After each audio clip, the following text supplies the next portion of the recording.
séance. Bienvenue à la réunion numéro. I call this meeting to order. Welcome to this meeting of the Standing Committee on Public Accounting. Orders. Members are attending in person in the room and remotely using the Zoom application. Before we begin, I'd like to ask all in-person participants to read the guidelines written on the updated cards on the table. These measures are in place to help prevent audio and feedback incidents and to protect the health and safety of all participants, including and especially the interpreters. You'll also notice a QR code on the card which links to a short awareness video. I am told that there is some audio issue. It's mild at this point. It's affecting all of our witnesses and two members who are joining us remotely. So I'm going to ask that when you are making your opening statements with respect to the witnesses, to speak slowly and clearly.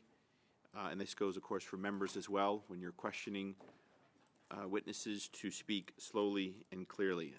There's no issue that's causing any disruption now, but if it intensifies, then we might have to pause the committee hearing. A reminder that all comments should be addressed to the chair. Conformément à l'article 108.3G du règlement, le comité reprend l'examen du rapport 6. Technologie du... Pursuant to the standing order, the committee is resuming its study of reports 5-7 of the Auditor General sent to committee on June 4th, 2024. To note some committee membership changes. We have joining us Mr. Drouin. Welcome. Good to see you. And nice for you to join the committee. Merci. As well, who's a permanent member, but joining us online is Mr. Erskine Smith. Welcome to the committee. Thanks very much. Appreciate having us. And of course, another member who's not with us today, but is a old hat, is Kelly McCauley on the opposition side, who is back with us once again. And of course, I'd be remiss, Mr. Long, it's always good to see a fellow New Brunswicker on the committee. It's, Chair. Good to see you here today, so thanks for joining us. Right, just going to now welcome our witnesses, and we'll begin to get going here. Joining us by video conference as individuals, Stephen Kukucha, nice to see you. Thank you for joining us. And as well, Guy Ouimet, Corporate Director, also joining us as a witness by video conference. You each have 5 minutes for opening remarks. I tend to just go by the order here, which would begin with Mr. Kukucha, but if you two gentlemen had prearranged things, you're welcome to say so. Otherwise, Mr. Kukucha, you have the floor for 5 minutes, please. Thank you, Mr. Chair and honorable members.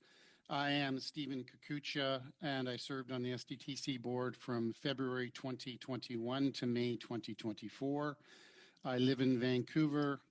I'm a retired lawyer. I'm certified by the Institute of Corporate Directors. These opening remarks will largely mirror the opening remarks I made to committee in 2023. To start, I believed in SDTC's work and that it was critical to the development and success of Canada's clean tech ecosystem. And while I acknowledge both the OAG and McCarthy reports and the shortcomings laid out, I feel compelled to state that there was a lot of good work done and critical funding support for deserving companies. I joined the board because I believe my unique perspective and positions within the clean tech sector could add value. My almost 25 years of experience in clean tech gave me an understanding of the challenges companies face in acquiring capital. That struggle was obviously exacerbated by the market downturn in late 2021, the dramatic increase in U.S. government investment in the space, and then the pause of SDTC's work. It's good to see the government will continue funding via the NRC. As well as my work in clean tech, I should also disclose up front that I have been involved in politics in the past, both federally and in British Columbia, and I'm proud of that involvement. I believe engagement in our country's democratic process, no matter what party one supports, is important to civil society. For example, I have a profound respect for your decisions to run for office and to seek careers in public service. It is one of the more important things a Canadian can do. Most importantly, I also need to disclose that I was the recipient of the whistleblower call to the board on January 27th, 2023. That call and my subsequent actions led to the board initiating a special committee which I participated in, and then an investigation. Unknown to me, the whistleblower call was surreptitiously recorded. However, I will reiterate that I'm comfortable tabling a transcript of that call to show the level of professionalism this individual was afforded in good faith. Alternatively, you can ask the whistleblower to share the tape, as I understand they have testified. It's also very important to make clear on multiple occasions the whistleblower was asked to share their dossier and all the facts they were basing their allegations upon so that the board could respond and address them in a professional manner. Unfortunately, they did not share the dossier, and the board was left to investigate without a full suite of information possible. During my 1-hour conversation with this individual, whom I believe was not the same person that testified at this committee, I took contemporaneous notes. After the call, I immediately realized the board needed to be informed and legal counsel engaged with a proper process followed. Even the Auditor General acknowledged the whistleblower was handled appropriately. An immediate investigation was commenced without informing the individuals that were subject of the allegations. I acted in good faith, followed proper governance, and in my opinion, undertook my duty. The board and I took this extremely seriously. SDTC was created by an act of Parliament and was funded by government. It was a Canadian institution with a critical mandate. Because of that, it was important to investigate fully with the information we have and take whatever actions necessary. Our national institutions are important and worth protecting. Regarding my minor investments in clean tech companies, any and all conflicts were disclosed prior to my appointment, and all my investments were made years prior to my appointment as well. Further, based on my review of the facts, the vast majority of the funds that any of these companies received were provided to them prior to, well before I was appointed, with the exception of the COVID payments, which I will address momentarily.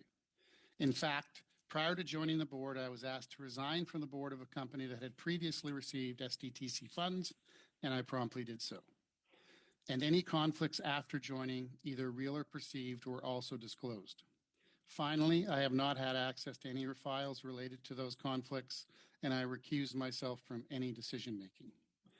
With regard to payments during COVID, I want to share my perspective.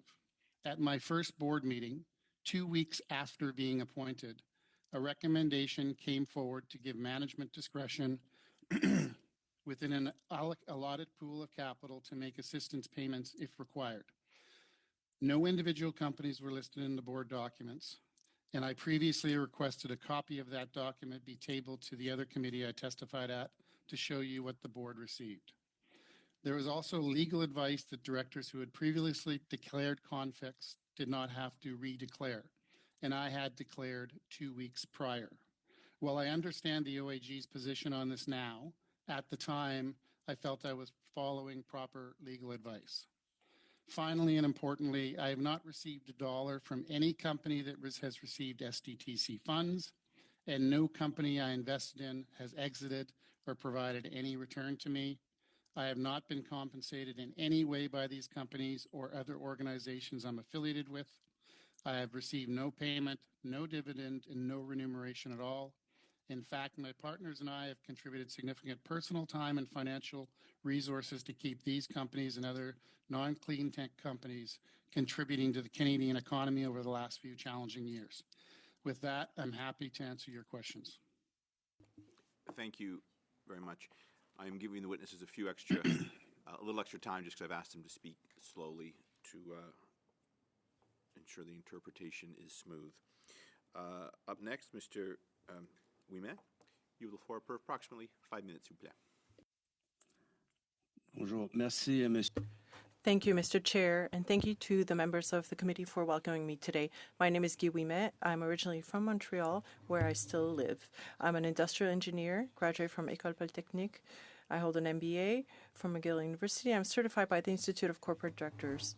For most of my career, I acted as an industrial investment professional in the fields of venture capital, private placement, project financing, and mergers and acquisitions. In this capacity, I acted as a senior executive of a private equity firm for 10 years and then launched my own private practice in the form of a boutique investment bank. This practice has developed over the years based on my multi-sector and technological expertise, particularly in energy, metals and minerals, chemicals and petrochemicals, the automotive industry, other manufacturing sectors, and among others, the evolution of these sectors towards decarbonization of the economy. My clients included institutional and government funds as well as numerous private companies for 25 years. I participated in the setting up of multiple investment projects and transactions. Since 2020, I have been exclusively a corporate director, currently on 4 boards of directors and committees of private companies. I joined the SDTC Board of Directors on November 8, 2018, following an appointment resulting from my application to a governor-in-council recruitment process which took place over a year. Having no political affiliation and having not requested any references except those required by the validation procedures during the recruitment process, I have declared all of my background and skills. At the end of the governor-in-council process, I was recruited based on my expertise to contribute to the SDTC Board of Directors. In addition to being a member of the Board of Directors, I was a member of the Project Review Committee, PRC, and the Governance and Nominations Committee. I resigned from the SDTC Board of Directors on June 3, 2024, following an extension of my mandate. During the Governor-in-Council recruitment process, I declared a conflict of interest with the company of which I had been the advisor and which had been approved for SDTC funding prior to my appointment to the board. Once appointed to the board, I discussed this conflict of interest with the chair of the governance committee of the SDTC board. I received his advice and I subsequently followed his recommendations, all within the framework of governance in place. Since my appointment to the SDTC board, I have periodically declared all real, apparent, or potential conflicts.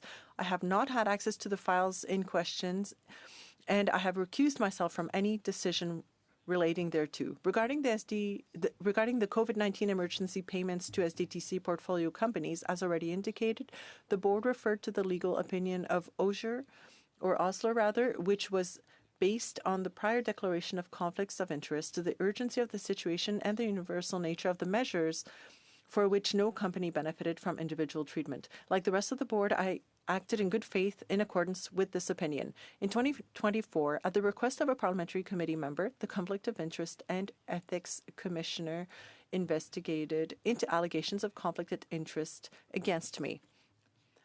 Following an in-depth investigation into the COVID-19 emergency payment to SDTC portfolio companies and considering all of my declarations relating to conflicts of interest during my entire mandate as director, the Commissioner rejected the allegations of conflict of interest against me in his report filed on July 24. In the spring of 2024, the Office of the Auditor General tabled Report 6 on SDTC. SDTC management accepted the recommendations of the Auditor General and had the opportunity to provide its responses, which are presented in the appendix of the said report. Personally, I note when reading this report that no wrongdoing has been identified, that out of 90 defects identified regarding conflicts of interest management, 63 are linked to a difference of legal opinion on the COVID-19 emergency payment, and that 13 are identified as due to errors in the minutes of the meetings.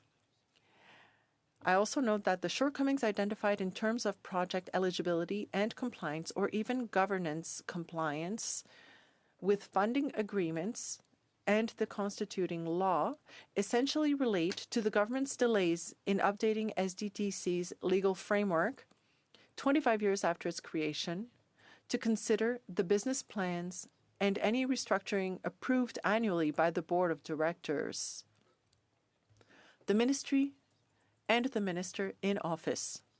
The relevance and effectiveness of SDTC have been recognized on several occasions through periodic performance audits. Furthermore, clean tech entrepreneurs praise its contribution, and venture capitalists consider an SDTC contribution as prior validation for their own investment.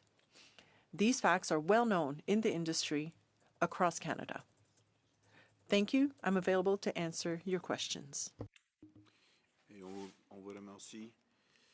Thank you very much. In our first round, 4 members will each have 6 minutes, beginning with Mr. Perkins. Mr. Perkins, you have the floor, please. Thank you, Mr. Chair. Thank you, Mr. Chair. Thank you, witnesses. Mr. Ouimet, in your statement to the Ethics Commissioner and other board director testimony before this committee, found that there was a process, I think, when you were about to consider an investment. That process was a few weeks beforehand, board members would get a list of investments that were being considered. Board members would let the SDTC know, the secretary know, they had a conflict. And then they would be sent materials without those particular investments included in them. And then at the beginning of each meeting, my understanding is that the conflicts per director would be read out before the beginning of the meeting. Is that correct? Oui. Thank you. So to start off the meeting, every director knew which investments on the agenda each board member that was conflicted had an investment in, which is what you just confirmed. So the Auditor General approved transactions, which was a sample of the more than 400 during that period of time, found 186 of those were conflicted. In other words, 82% of all transactions that were coming before the board were conflicted with board members or board members had an interest. Is that correct? So you were recusing yourselves or abstaining, board members were 82% of the time. Monsieur le Président, Mr. Chair, the allegations of conflict of interest were made against me last year.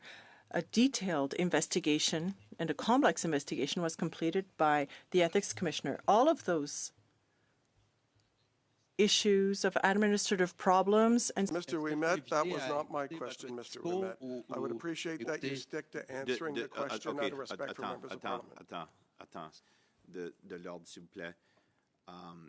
Order, please, order. To the witnesses, members here have limited time. So when you answer, it's part of their time. So I encourage all participants. One moment, please. One moment, please. I always give the last answer to the witness for the next 3.5 minutes.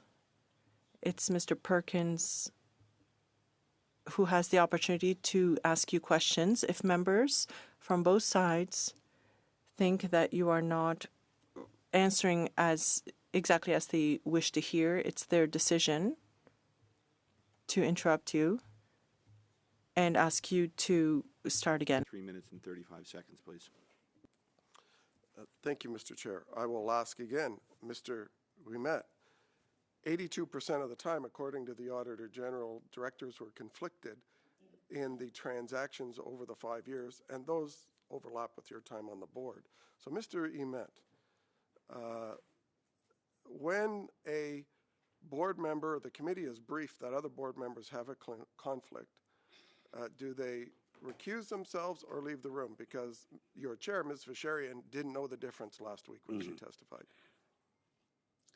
Monsieur le Président, Mr. Chair, while I was on the board, I observed that all the administrators who had declared conflicts of interest recused themselves by not being present.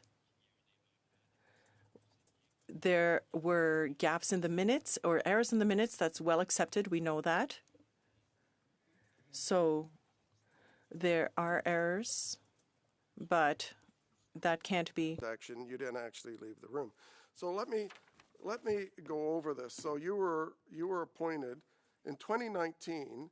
Annette Vacherian is appointed the chair, and you went to the CEO. She testified here before committee. She testified and said that you said direct conflicts of interest are now allowed. So I'm going to join the board that I was asked to join of a company that had already been doing businesses with SDTC. Is that correct? Did you say, well, now that conflicts are allowed, it's okay for me to join that board since it's doing business here and the chair is allowing that? By the way, that was J'avais- Lithion. J'avais exercé une option I exercised an option in that business after informing the board, and it had nothing. The witness is not answering the question. I asked him if he said this, and he's going to what his investments were. I'll ask that question Point of later. order. Point of I order, would like Mr. the Chair. witness to answer the questions I'm asking. Just point of Yes, order. Mr. Drouin, yes. I respect the fact that Mr. Perkins wants to ask questions. I'll remind him that we have interprets and that if the witness is listening to the interpretation, it's really hard for those that are listening. It's hard on the ears of the interpreters. Merci. Oui, merci beaucoup, Monsieur Drouin. Yes, thank you very much, Mr. Ouimet. Is your time? The clock is still talking because it is two languages here. If you could endeavor to allow time for Mr. Ouimet to hear your comments and vice versa. You do have the floor. I hear your point. We're just getting started. There'll be lots of opportunity to question the witnesses, many different directions. I'm going to turn things back over to you. You've got a minute and a half. Mr. Ouimet, did you say, I'm going to join the board of Lithion now since Annette Basharian is the chair and conflicts are allowed? Yes or no? No. No. That the CEO lied to committee. I joined the board, but not because Annette Verschuren was there. I didn't know Annette Verschuren. You were already on the board. You went to the CEO. The CEO has testified that you said you would join the board of Lithion now that Annette Basharian's on board because conflicts are allowed. Did you say that, yes or no? And it's important, and here's why. I said no. How many times you need no? This is no. So you're saying the CEO lied. I don't know what she said. What is your 1% of Lithion worth today?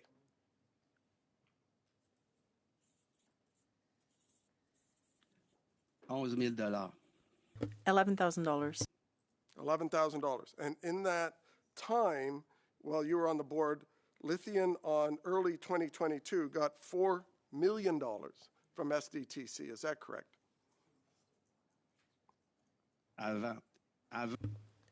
Before I was appointed, it received $4 million.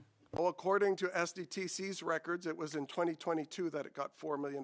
That's on their website. Are you saying that SDTC is wrong on their website? L'investissement. Well, there are some nuances here. The investment was approved in summer 2018 before I was appointed, and then it was provided little by little during the project. Thank you. Suivant, we have Ms. Yip. You have the floor for 6 minutes, please. Thank you to the witnesses for joining us today, especially Mr. Kukucha. I know that you're on West Coast time, so it's quite early for you. So my first question is to you. Were you the one to receive the call from a whistleblower, and when was this exactly? You're on mute, sir. My apologies. Yes, I did receive the call, and as per my opening statement, I'm just confirming it was on January 27th, 2023. Were you able to table the transcript of the call with this committee? I have not seen a full transcript of the call.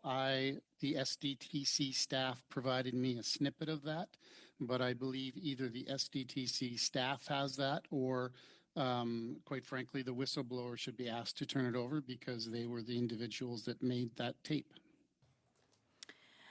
You've stated that you immediately advised the board and legal counsel, and at which point an investigation was started. Could you submit a timeline with dates to this committee?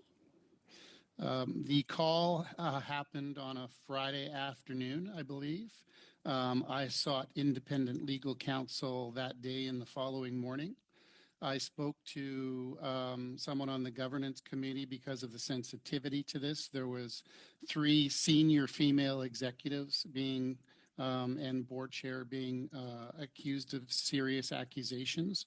And I wanted to ensure that we manage this properly. So we set up a small committee to discuss this, and a special committee was struck immediately.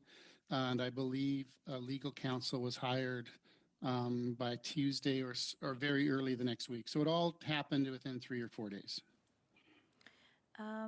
Did you submit these, the findings of this investigation to ISED? I was not in a position to submit this. I believe the vice chair of the organizations met with ISED and submitted them because I believe ISED had a parallel investigation occurring at the time. The whistleblower told this very committee last week that the large majority of the board, maybe I think it was 80%, did not disclose their conflicts. That conflict of interest guidelines were consistently disregarded by board members and executives across every single one of the funds. As former board members, and I'm directing this question to both of you, is that factual? Is that right? And can you elaborate?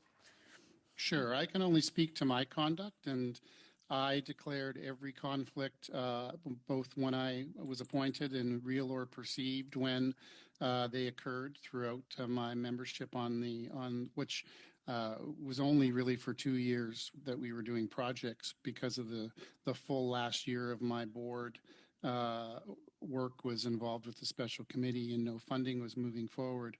So I declared them all. The conflict policy was in place. My understanding, it hadn't been in place for years. So I simply was following the rules as they were laid out to me when I joined the board.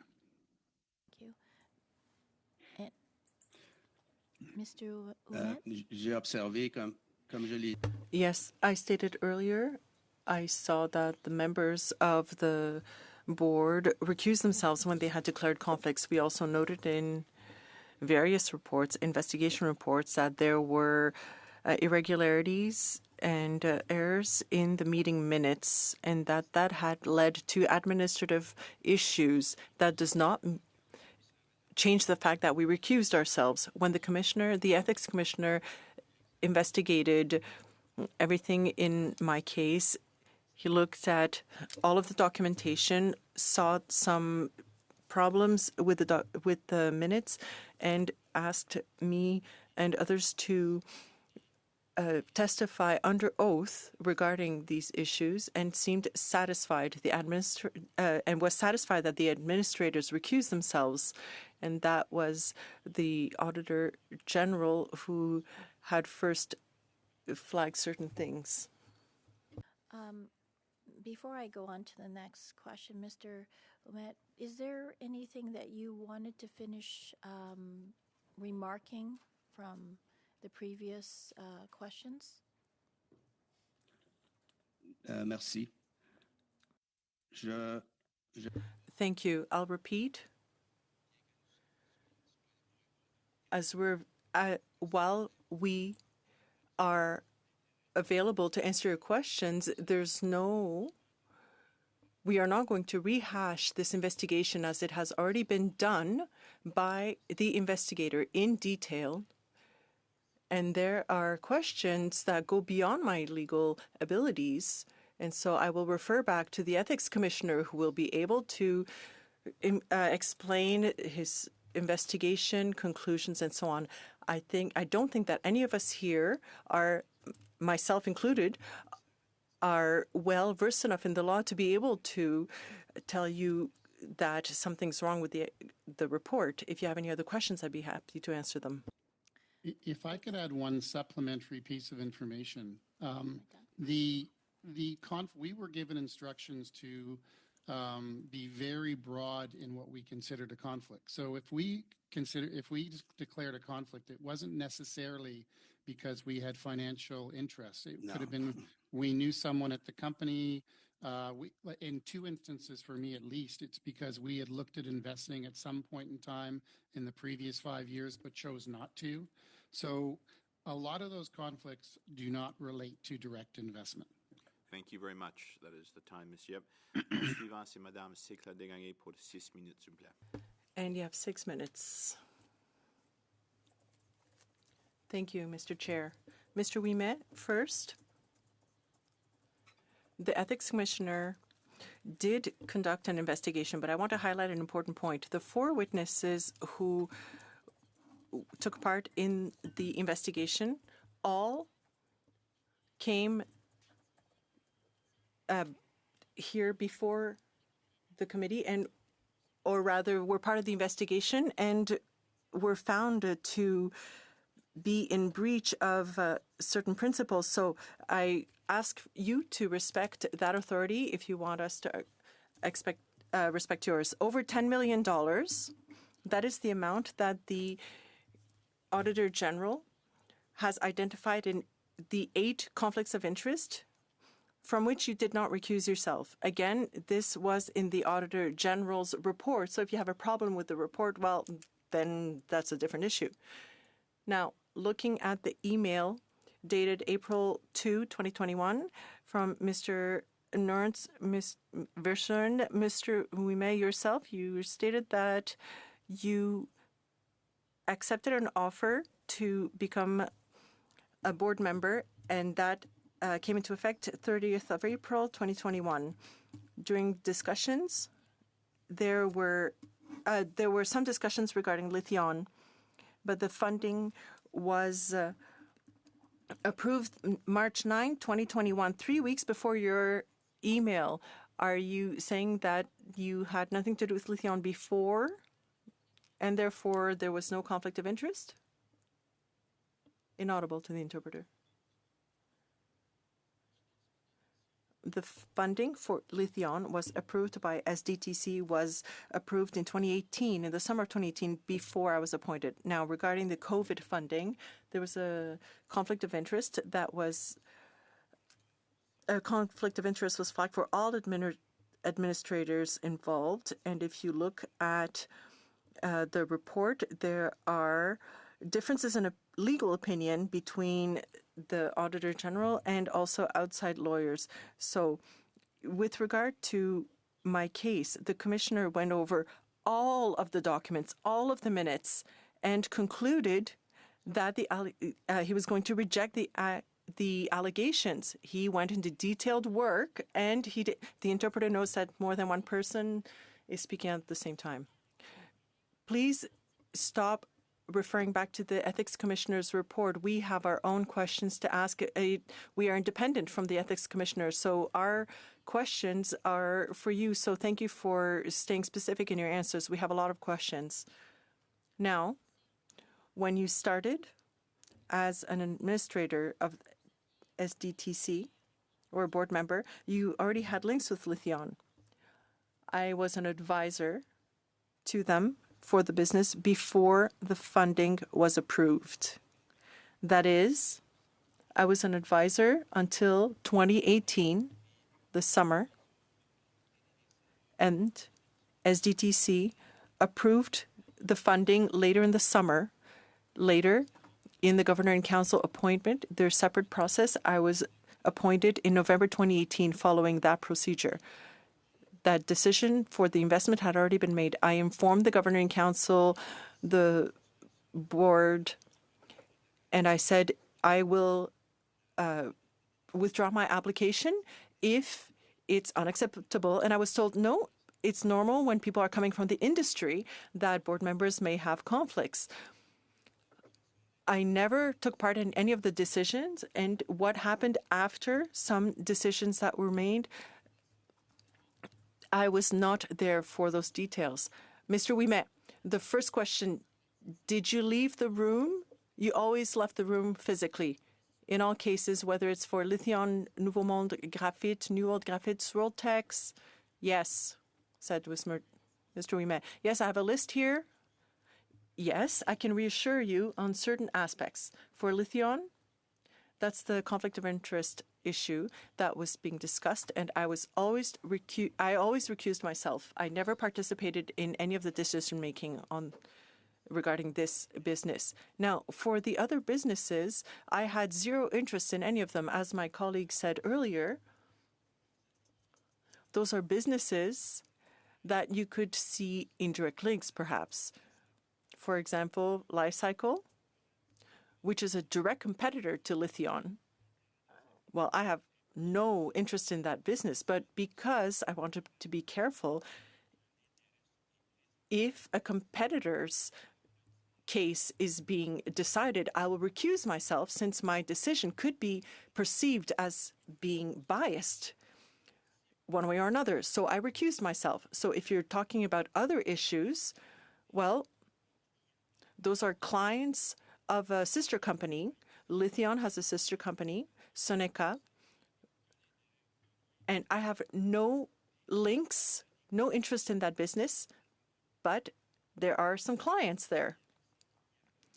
And, Nouveau Monde Graphite may have the similar clients or the same clients and others.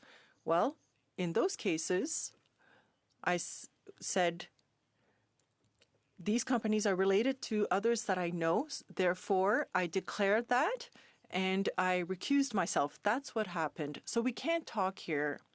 Well, when you look at the COVID payments or funding, which are controversial,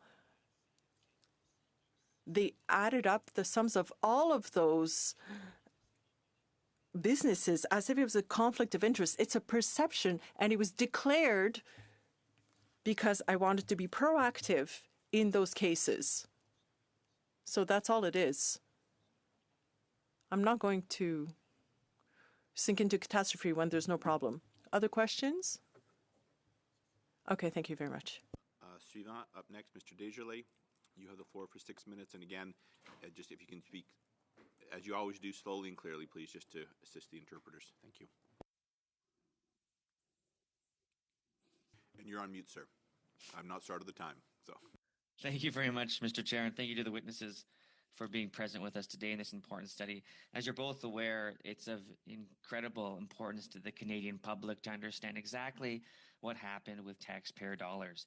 It's important to note that there's been two incredible damages in my perspective as to how the issue of SDDC has manifested in the Canadian public. One, it's incredible damage to the sector of green innovation, ensuring that we have projects, companies, small businesses, medium businesses that actually have support from a government that wants to see real action on the climate crisis. That policy has taken substantial and serious impact because of the extreme mismanagement of SDTC. And second, the trust of our institutions is largely compromised when it comes to at arm's length institutions outside the public service. As you know, as a member of Canada's Labour Party, I'm very concerned about the serious allegations, the HR abuses that the whistleblower bring forward, and the very serious lapses related to human resource management there.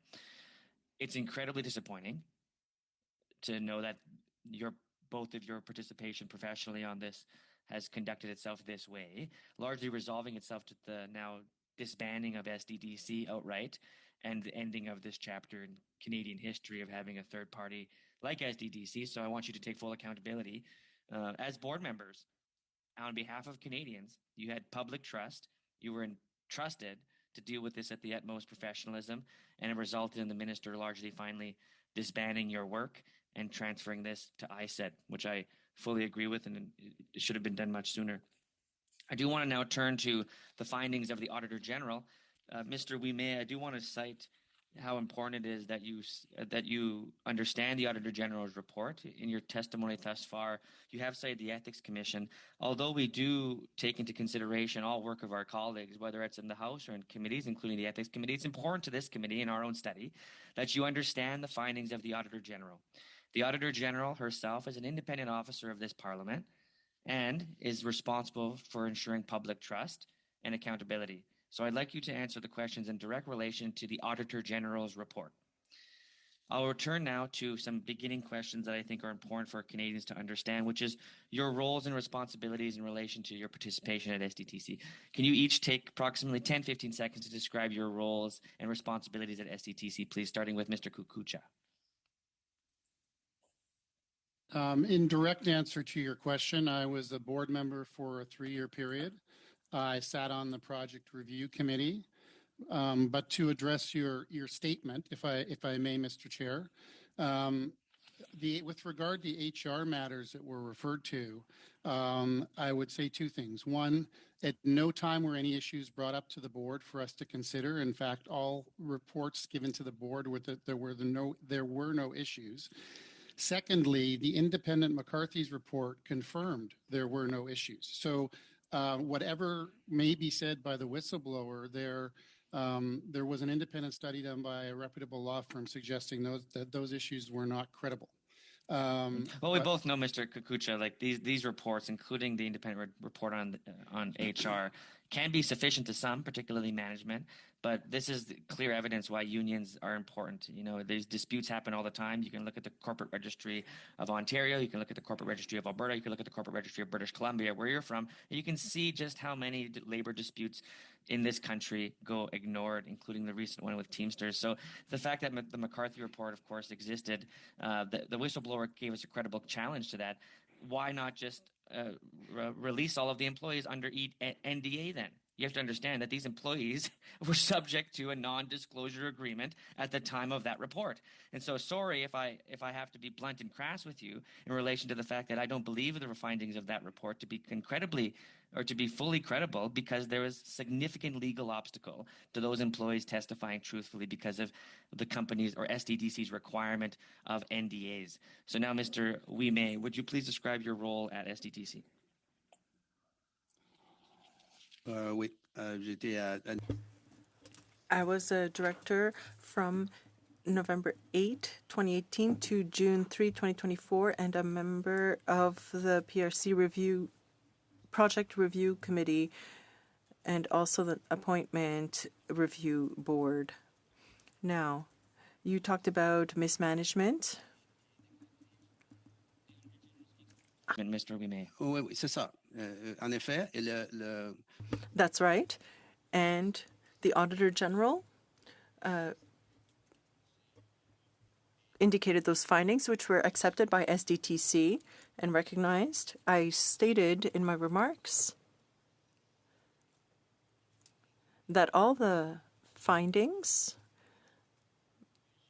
by the Auditor General were about bad management or mismanagement and regarding compliance of projects, for example. For example, this project didn't meet the criteria, or funding agreements that are present in the SDTC funding agreements, for example.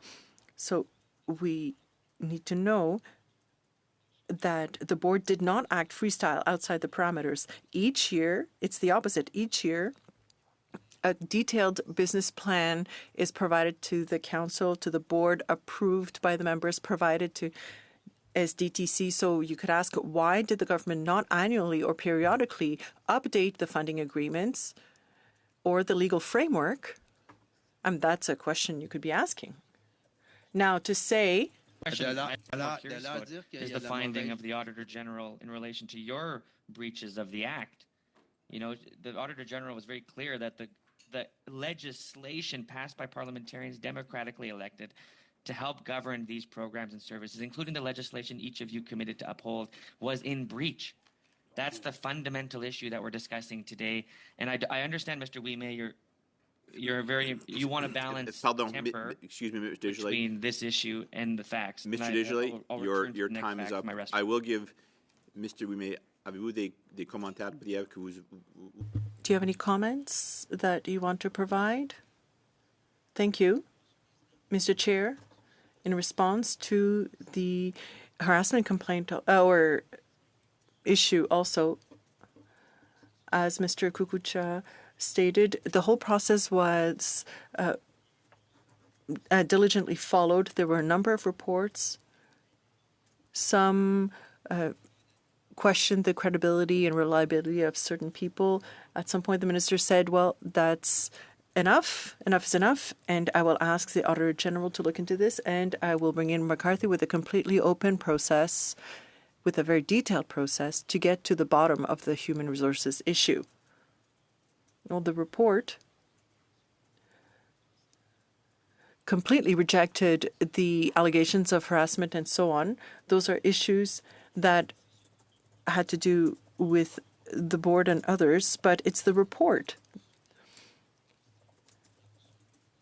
The report has the final word. Now, the whistleblower brings up issues and problems, but the truth does not necessarily rest within their testimony. It's something to look into. Yes, we'll continue on that exact topic. Mr. Perkins, you have the floor for 5 minutes, please. Thank you, Mr. Chair. Mr. Kukucha, who contacted you to ask you to be on the board? Honorable member, no one contacted me. I applied through the governor and council appointment process, followed that process, and approximately, I think, 2.5 years later, I was appointed. So it was not a quick process. I thought that I could bring my skills and experience to the board and add value. That, Mr. Ouimet, who contacted you to serve on the board? Personne ne m'a Nobody contacted me because I have no affiliation within the political government world. I applied of my own initiative when I saw that the governor and council process because I thought I could contribute. Kucha, you had, I don't know if you still do, but you had a financial interest, a small financial interest in Terramera and Mia Terra, right? I think they're the same company, essentially. Yes, I made a very small investment in 2016, which was 5 years before my appointment to the board. And in your opening, you said that you joined the board in February 2021 and that there had been no funding of the companies, mainly this one that you had an interest in, while on the board. But according to SDTC's records on the website, on March 30th, 2021, they approved $8 million for Terramera while you were on the board. Honorable member, I don't recall making the statement that no funding was made. I recall essentially my understanding as I joined February 2021, my first board meeting, and I was unaware this was something that the company had applied for. They received $7.9 million, which I recused myself and I moved out of the room for that funding decision. But in your opening, you said the only thing that was after your appointment was COVID, so now you're changing the story. And Terramera received $4.5 million before you were on the board. Can you tell me what your interest in? The Auditor General identified a conflict for you with Rotolapitic Technologies. What's your involvement there? The company was Rotolyptic Technologies. At one point, I sat on the board of that company and I resigned from that position the moment I joined the SDTC board, and I had made an investment in them in 2017. So you had an investment in them. And Equation Innovative Solutions? Again, I had a very small investment in them I made in 2017. So if you see a pattern here, honorable member, it's most of these investments were made in 2016, 2017. But you have an investment in them. That's good. So before and during your time on the board, those companies received almost $12.5 million, of which $8 million, more than 3/4 of that happened while you were on the board with one particular company. To me, that goes to the systemic conflict of interest we're seeing that directors had where they were voting themselves 82% of their time money for each other's companies. Mr. Ouimet, Swirl Tech, why was that a conflict? J'ai indiqué à l'auditeur. I indicated to the Auditor General that I did not know the Swirl Tech company. I have no links to it, and I have no idea why it's in the meetings. We did not understand why it's a business I do not know, and that has no links to me. Inim. Yes. En effet, Inim is a sister company of Lithium, with which I have no link. That is the sister company. But I declare the perception of conflict of interest since it is a sister company of Lithium, and I recused myself.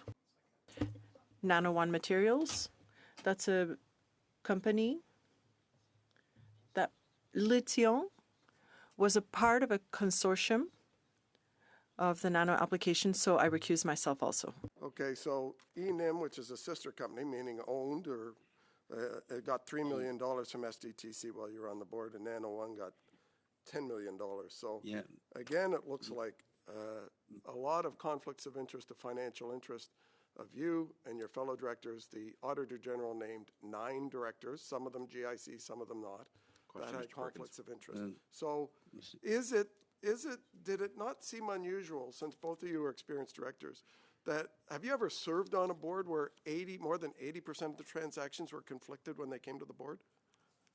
Mr. Emet? Je n'ai pas.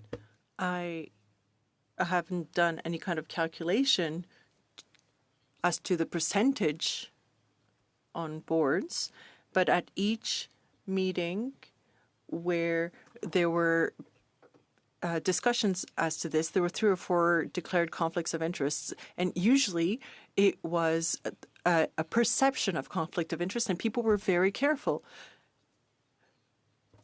It's not the same thing to actually have a conflict of interest and to have an appearance. So I don't have an interest in all the companies aside from Lithium that were declared. Thank you, Mr. Drouin. You're next. You have 5 minutes, please. Thank you very much, Mr. Chair, and I'd like to thank the witnesses who are with us today. Start my questioning with Mr. Kukucha. Thanks again for being before a parliamentary committee. I know there's been multiple investigations, and you've been called back to another committee. You've mentioned the McCarthy review, and I'm just wondering, because we've heard some testimony from the whistleblower last week in terms of the McCarthy review, but I'm wondering, as a board member, when that was launched, were you aware that a McCarthy review was being done with employees? The board was made aware that a independent legal firm was hired and was looking into the matter, but we did not have, or at least I did not have, visibility into that process or what was occurring. And in fact, I only saw the report for the first time approximately 2 weeks ago when I was advised I had to testify, or not even, no, last week when I was advised I had to testify.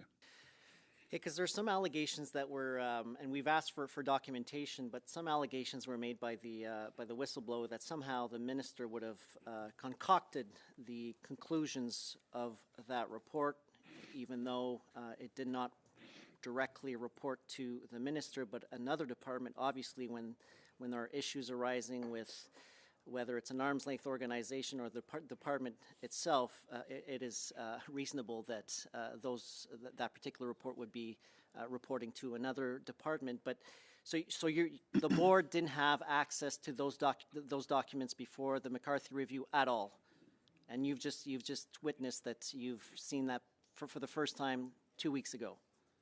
Correct? Honorable member, I can only speak to what I had access to, and I did not have access to that, and I only saw that last week. Okay, because I'm just wondering how it is that if a board member, and I will ask the same question with Mr. Ouimet after, but if a board member has not seen the conclusions of the report, how it's possible that somebody who works for SDTC would have access to the conclusion or seems to think that the conclusions of the report would have been somehow manipulated, and I want to remind a certain committee member that waivers were offered to employees, so the NDAs did not apply in the McCarthy review at all. So if there was allegations of harassment or whatnot, NDAs were waived with employees. But I do want to. It is important that employees are properly treated and that there's no harassment in certain. In organizations or certainly SDTC, which is what we're talking about. But I'm just wondering if you had no idea about the conclusions of the report or what was in the report, did you receive any official communications from the department or from any other instances since you've resigned from the board, or would you have would you know that if your colleagues had received a previous copy? No, not that I'm aware of, and the only communication I had from the organization was to advise of this request for testimony and to provide materials, including the McCarthy report. Okay, because I know that the McCarthy review was not prepared for the Department of Industry. It was commissioned by the Department of Industry, but in cases like this, it would be normal that the Ministry of Justice would be responsible for that, especially if there's accusations that are made, whether it's an arm's length organization that reports to a department or the department itself. So the Department of Justice was responsible for that particular report, and I find it odd that accusations would be made. And I plea again with those that are saying that the conclusions were somehow manipulated to submit evidence, because it's the only way we can move forward on this particular issue. Otherwise, we don't have documentation or proof to move forward on whether or not the McCarthy review was actually manipulated. It's just a drive-by smear, in my opinion, until I have proof. Monsieur Ouimet, je veux poser la même question envers vous. Est-ce que vous Mr. Ouimet, I have a question for you. Were you aware of the McCarthy-Tétrault's review? Yes, Mr. Chair. During the investigation process, there first was a report commissioned by the SDTC board, and it was the Osler firm. And then we decided that it was not independent since the board had requested it. And so as the file evolved, the minister, when he asked the Auditor General to step in, also asked McCarthy to conduct an independent review commissioned by the minister. It wasn't the board since we were all being reviewed. So this review was done independently from the board. And when the report was made available and was provided to us, I don't remember whether I was on the board still, but I received the report once it was published, and we took the conclusions into account. Thank you. And I'll give my time to Ms. Sinclair-Desgagnés for 2 minutes. All right, Mr. Ouimet, you stated that you didn't know why the Auditor General had identified conflicts of interest in the case of Sortec Inc. Could you please give us some explanations? Well, yes, it's indicated in meeting minutes that I declared a conflict of interest with Sortec. I replied to the Auditor General that must have been an error in the minutes, because I have no interests in that company. I don't know them. I don't know what they do.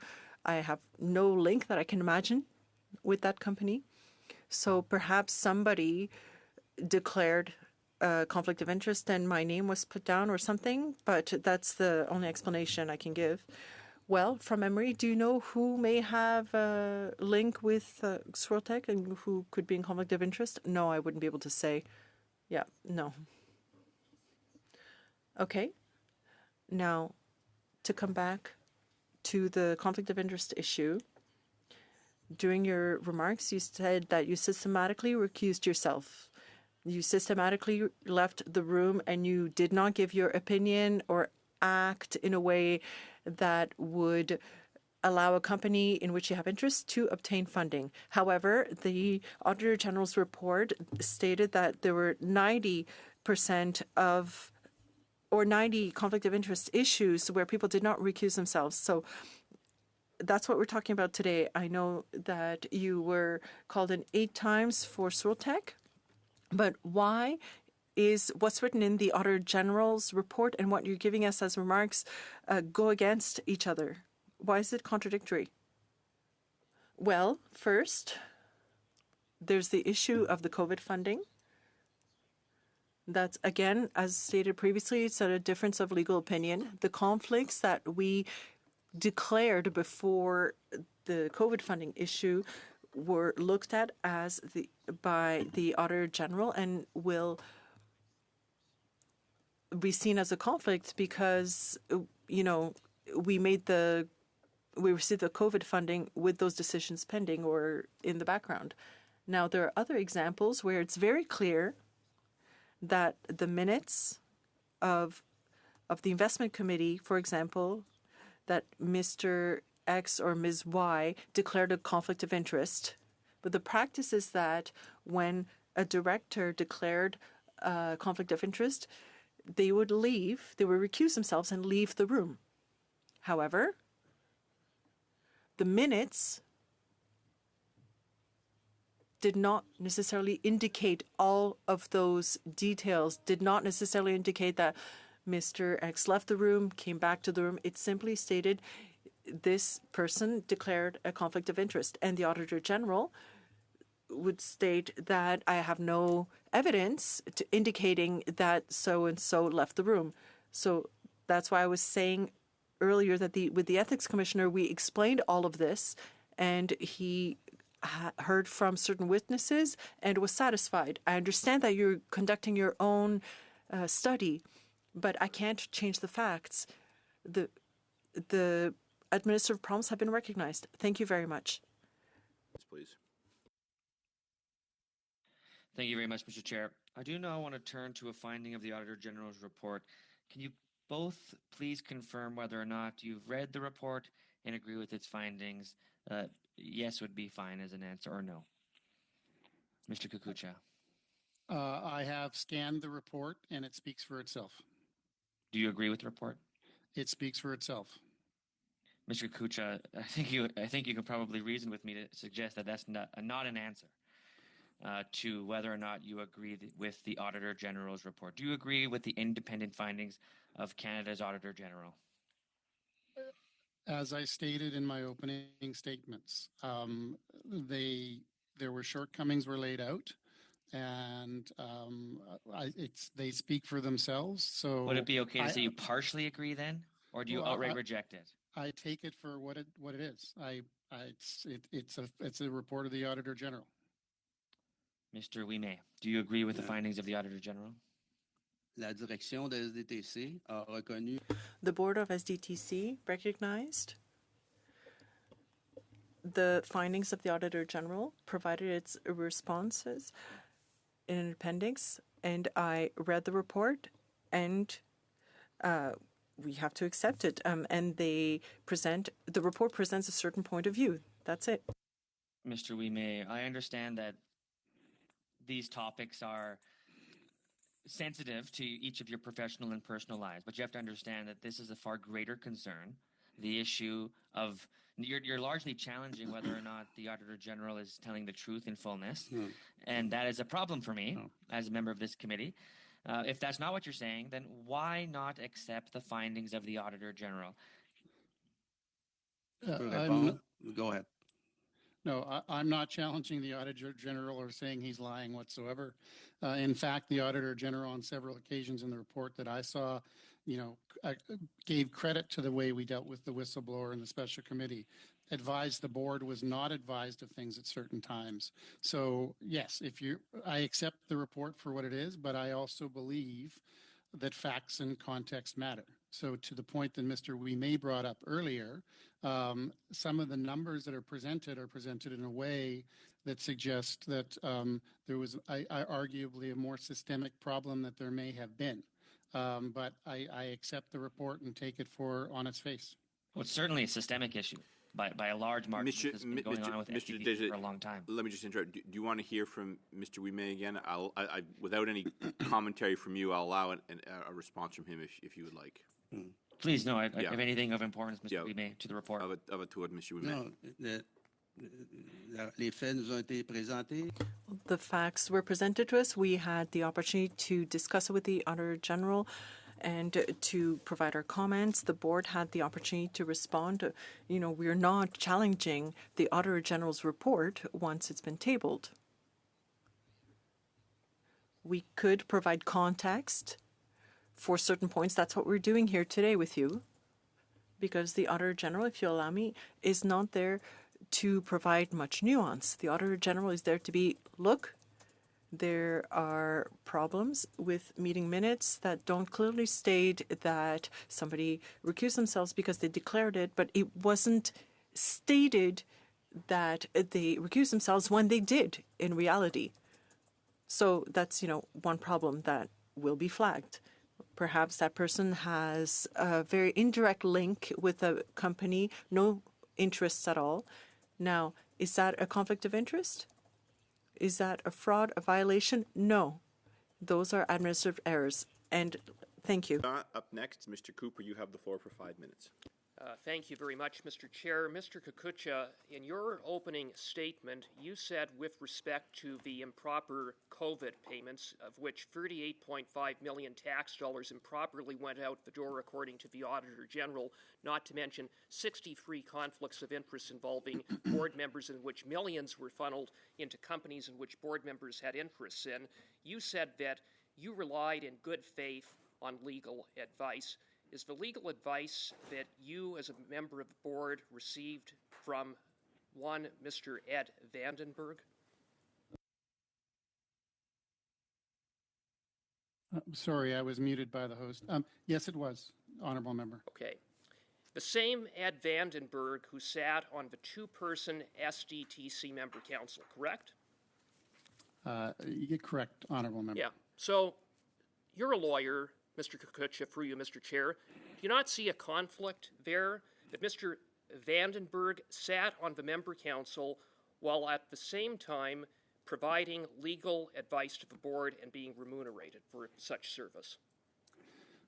There were discussions at the board about the structure of the member council and the challenges with it, and my understanding was management was trying to work with government to try and find a way forward with that. But yes, Mr. Vandenberg had been providing legal advice to the board on other matters as well. It wasn't just in respect of the improper and unlawful COVID relief payments, right?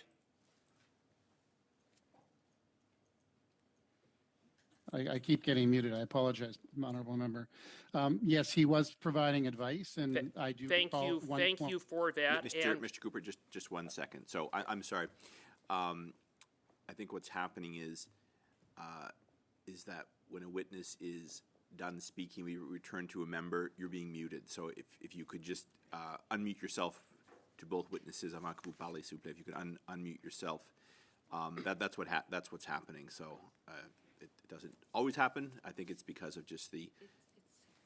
Well, anyway, for today, that's what has to be done. So, Mr. Cooper, you have 3 minutes, 15 seconds. The floor is yours again. Mr. Kukucha, have you read the SDTC's enabling legislation, the Canada Foundation for Sustainable Development Technology Act? I presume you have. You do need to, as I said, you do need to unmute yourself, sir. Back to you. There you go. Yeah, over to you. Honourable Member, I have not read the entire act. I have read the policies related to SDTC. As a board member, surely you were familiar with the enabling legislation. I mean, I find it incredible if you weren't. I mean, that's a big problem in and of itself. Sorry, I keep getting muted. I apologize, Honourable Member. I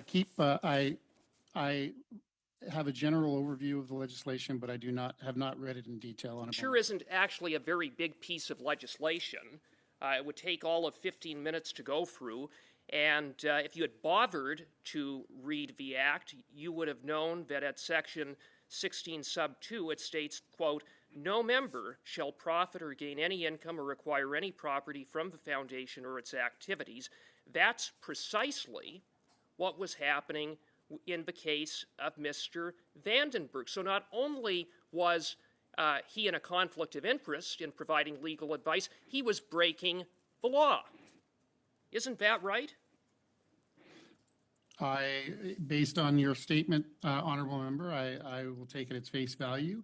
I would only comment that once we got into the special committee process, I actually did flag for the board and management the issue of Mr. Vandenberg and ask he be removed, but he was not removed at that time. So, again, conflicts of interest, money improperly going out the door, and reliance supposedly in good faith on counsel who was in a blatant conflict of interest and who was in blatant contravention of the SDTC Act. I mean, it's just unbelievable that you can come here with a straight face and defend the practices of SDTC and its board in the face of that. And speaking, Mr. Kukucha, of law breaking at SDTC, which you were complicit in, Mr. Vandenberg was part of a two-member council, a council that under the Act is required to have 15 members and requires 5 members to achieve quorum, and yet this two-person council appointed 5 directors to the SDTC board, all unlawful appointments. How do you explain that? Honorable member, when I joined the board, this system was in place and operational for many, many years. I did flag, and the board did have discussions. In fact, the Auditor General, in her damning report, which you won't even concede or accept, said that the board that you sat on was complicit in this illegal activity. The board supported the law breaking. Isn't it part of a culture of corruption, self-dealing, and law-breaking? Isn't that what was going on?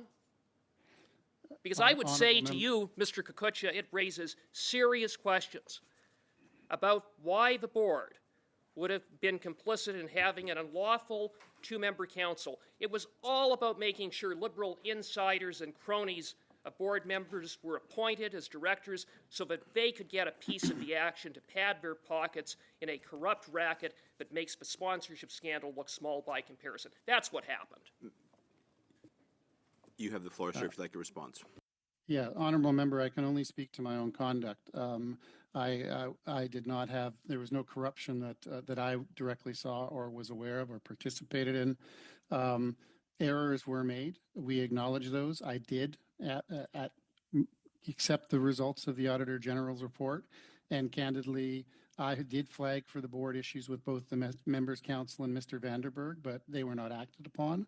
As a new member to the board, all I could do was my best to raise issues, see if they were dealt with, and try to move the organization forward in a positive way. But I will concede errors were made for sure. Thank you very much. That is the time. Mr. Erskine-Smith, you have the floor for 5 minutes, please. Over to you. Thanks very much. I want to stay with you, Mr. Kukucha. You mentioned that you flagged a concern with Mr. Vandenberg or his involvement and his role. I'm just trying to work out a timeline. I'm new to this committee, so when did that take place? That took place in a discussion related to the special committee later in 2023. I don't know the specific timing, but it was flagged and no action was taken. And again, just so I'm clear on timeline here, so you received the whistleblower call. Sorry, Mr. Erskine-Smith, I'm going to give you your time back here. Just give me 10 seconds. Just hold on a second. Sure.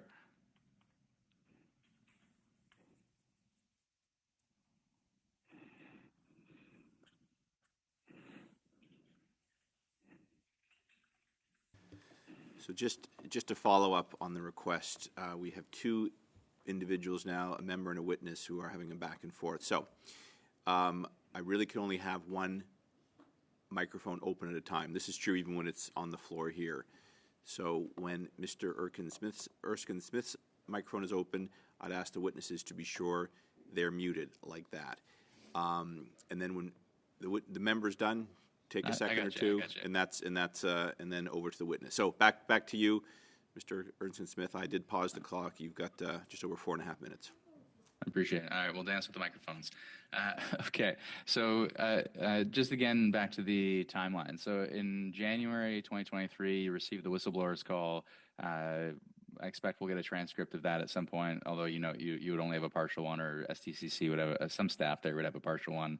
But you then, the board initiated a special committee, which then came back with a report from a law firm in May 2023. And just so I'm clear, that law firm was Vandenberg's law firm?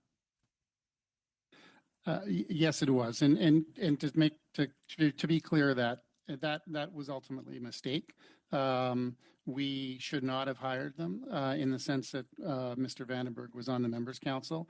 We were very much focused on moving an investigation forward quickly, and that recommendation came forward, and the committee and management were very supportive of that. And in hindsight, it was a poor decision, so I will absolutely concede to that. No, understood. I appreciate that. So what did that report tell you, though? Did the law firm flag the same concerns that we then see through the Auditor General's report, or where did it differ? Well, so I'm going to look at my notes for that investigation. we did not have, nor did the lawyers have, all the information from the dossier, which we had requested from the whistleblower. That report, if I can find it, I apologize. Did a series of investigations and interviews with employees based on the allegations we had from the 1 hour phone call, including an extensive document search, and it did not find any systemic issues. But then I do not believe we had all the facts which were available to us and available to the government in the dossier. So obviously, though, there was enough concern in that hour-long phone call that you brought it to the board and a special committee was initiated. What was, in your view, the most damning allegation that the whistleblower brought forward in the course of that phone call? There were baskets of allegations, including misappropriation and misuse of funds, HR allegations. They were all serious enough to be looked at. But anytime government funds there was an allegation about misappropriation of government funds, that was absolutely the one I took most seriously. And well, I took them all seriously, but Understood. I'll pause you there, and if you can turn your mic off. When it comes to misappropriation of funds, because I think it's useful to separate it from that concern from the HR concerns. So I've read the AG report. I've read the Ethics Commissioner reports, but specifically around the Verschuren report. And the Ethics Commissioner does find that there are 2 violations there. That one, abstentions should have been recusals, and 2, that blanket approval of COVID relief was improper, that there should have been recusals there as well, and there was an improper furthering of a private interest in that case. I didn't see any allegations or concerns of misappropriating funds. Were the whistleblowers' concerns in that regard more specific, and have we not seen them studied by the AG and by the Ethics Commissioner in the same way? There was no specificity to the whistleblowers' accusations around misappropriation of funds. And as I said earlier, the AG's report stands on its own with regards to its details and findings. So. Okay, and my last question is in relation to the COVID payments, which I think Mr. Cooper overstated, but my understanding from the AG reports is 63 approvals in a bundle for about $12 million. Regardless, a significant sum of public funds. And we have one case where the Ethics Commissioner has now found that there was an improper furtherance of a private interest because the chair did not recuse herself, as she said she would actually when she was first put in that position. Regardless, what was the legal advice? I've heard that different legal advice has been provided, and so people weren't recusing themselves at that time. What in the world was the lawyer telling you, that a recusal wasn't necessary? What was the legal rationale? The legal advice was that because we had previously declared conflicts and this was funding that was being provided in a basket to management to use at their discretion to top up if there were financial concerns, was that we did not have to recuse ourselves again if we had previously declared that conflict. And the same lawyer? Yes, correct, Honourable Member. Thank you. Thanks very much. Very much. That is time. Beginning our third round, Mr. Cooper, you have the floor for 5 minutes. Thank you, Mr. Chair. Mr. Kukucha, you said that as a member of the board, you didn't even bother to read the enabling legislation, which would have taken all of 15 minutes. Did you take the time to read the contribution agreements with ISID?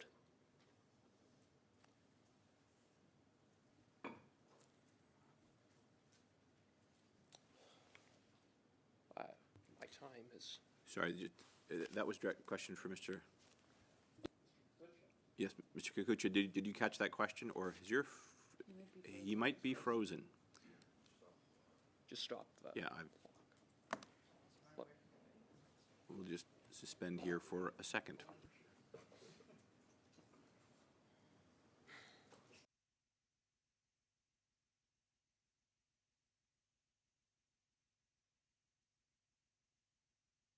Is he pulling in Annette for Sharon? Yeah, here, I'll suspend the meeting until we can see if we can get the witness back.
Kukucha, can you hear me all right?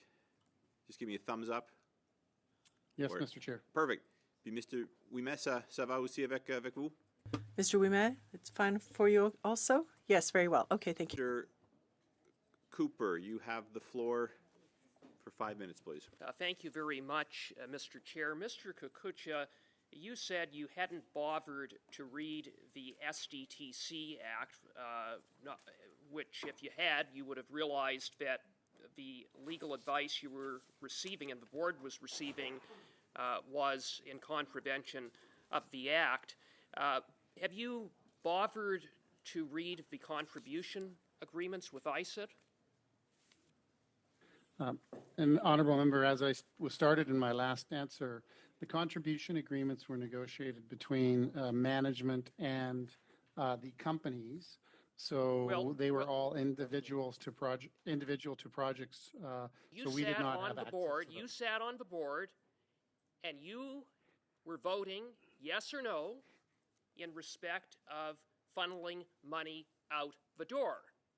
And had you bothered to read the contribution agreements, you would have learned that when you voted to approve millions of dollars in COVID funding, putting aside the conflicts of interest, that it was also in contravention of the contribution agreements with ICIT. But you didn't bother to read those agreements, did you?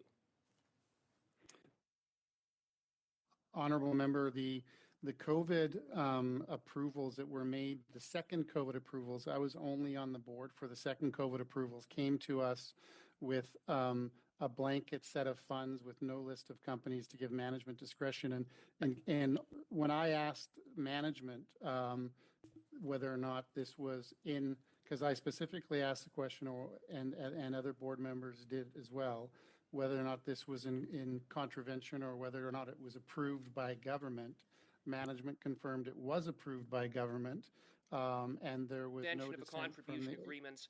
And you said, or at least Mr. Ouimet said and Ms. Verschaeren said in their testimony, that the board approved those funds because SDTC's portfolio companies were struggling during COVID. But you know, sir, that isn't true.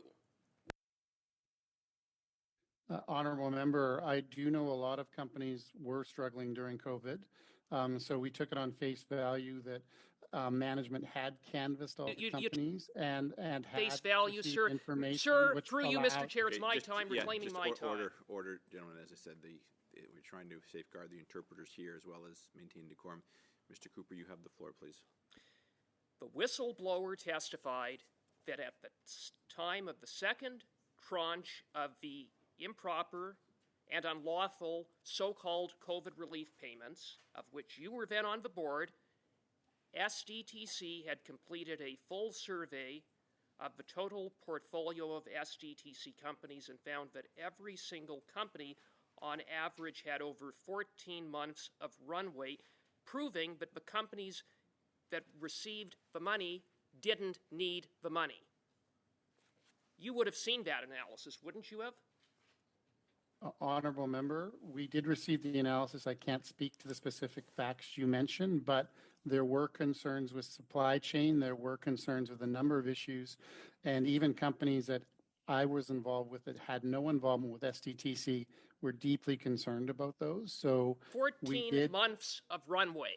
14 months of runway, and the money went out the door. It, sir, had nothing to do with COVID relief and everything to do with funneling money into the companies in which board members had interest. And that's what really was going on. Mr. Ouimet, when you last appeared before this committee in December, you stated that at SDTC, quote, the conflict of interest management procedures are rigorously followed.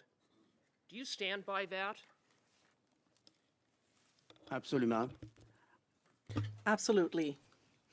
The procedures have been respected, but the documentation did not reflect it at certain points, and it was recognized by the Auditor General, and it's been noted. Mr.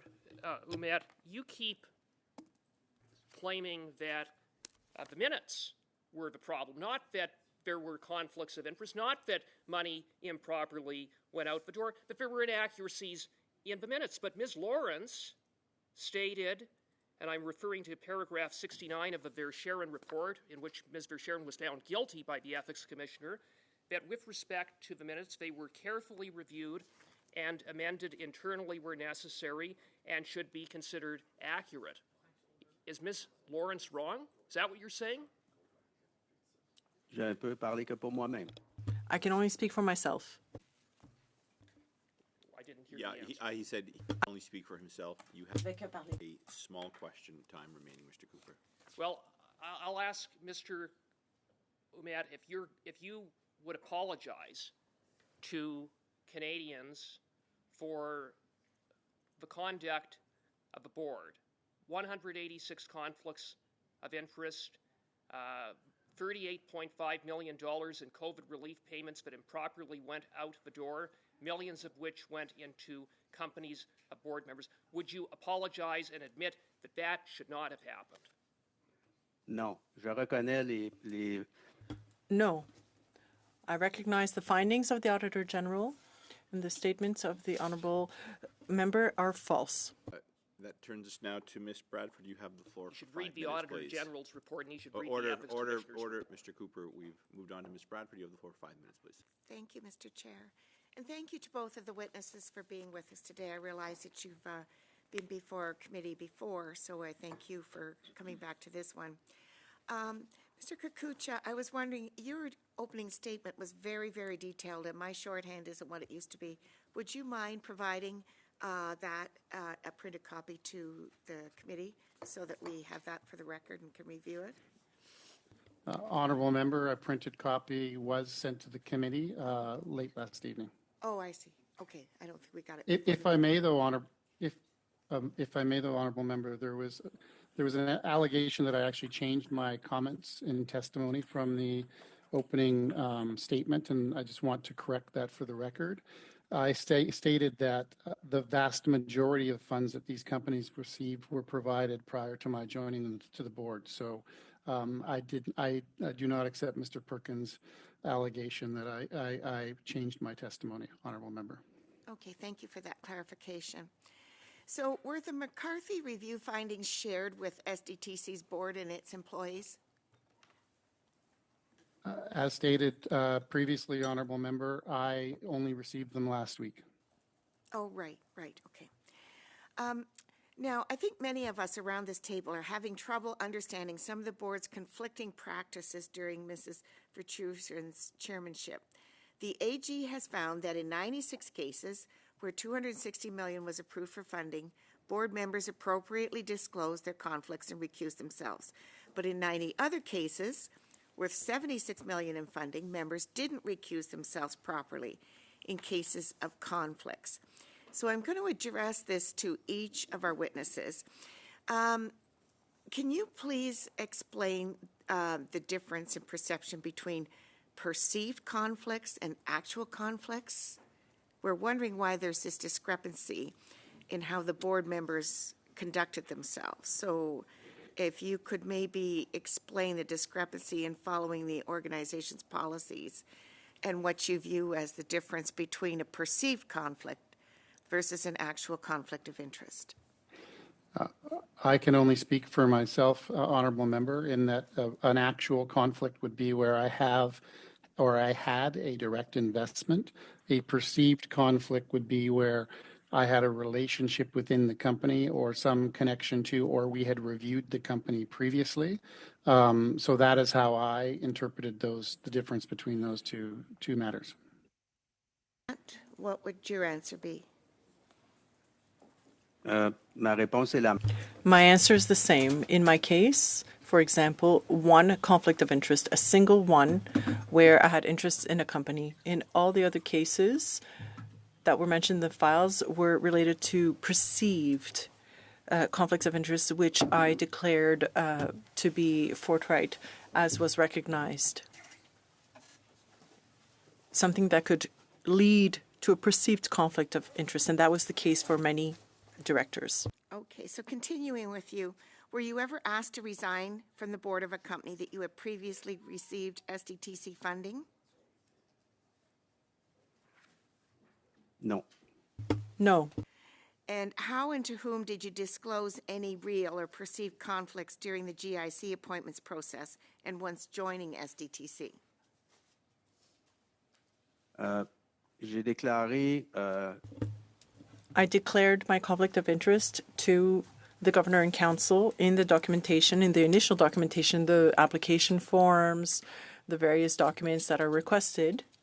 And I even declared it in my submission letter along with the letter, with the forms rather. And after that, I discussed the issue when I was appointed to the board with SDTC board members.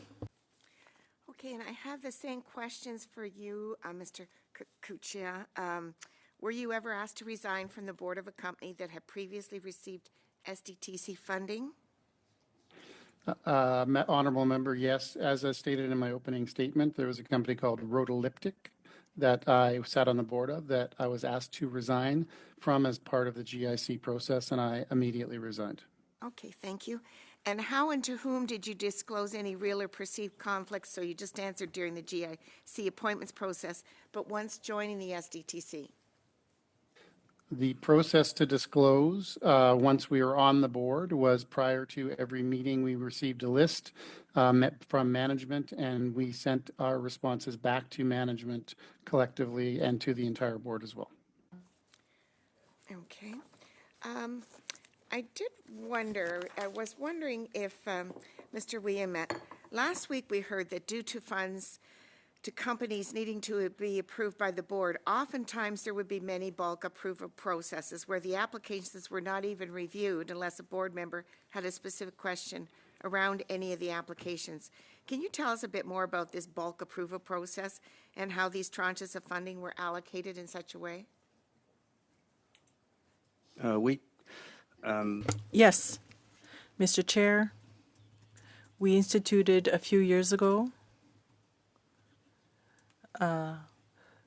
type of funding called seed funding, which was about $100,000 per companies, so much smaller than the usual amounts for startups. And there was a specific process put in place by management and approved by the board, and that was to have a jury approve each project on behalf of TRC. And there were external experts, representatives, and possibly a member of the board that took part in these juries. That was across the country. We approved a number of applications, 10, 15 of them perhaps, for seed funding. And once it was approved, it was submitted, knowing that the process had been done by reputable people. And that is a practice that we see in other federal and other funding processes. Next is Ms. Sinclair Degagny for 5 minutes. Mr. Ouimet, who were the reports and the minutes of the board meeting sent to? Well, the minutes are sent to the directors, all of those who were there, and they were surely made available to ISAD representatives since they were there with us, or they knew that we were holding these meetings. So you never noticed that there were errors? Well, I always read them, and I recognize that there were errors that I may have missed. I mean, there are two types of error. For example, post-rule text, which is a real error that slipped through without us.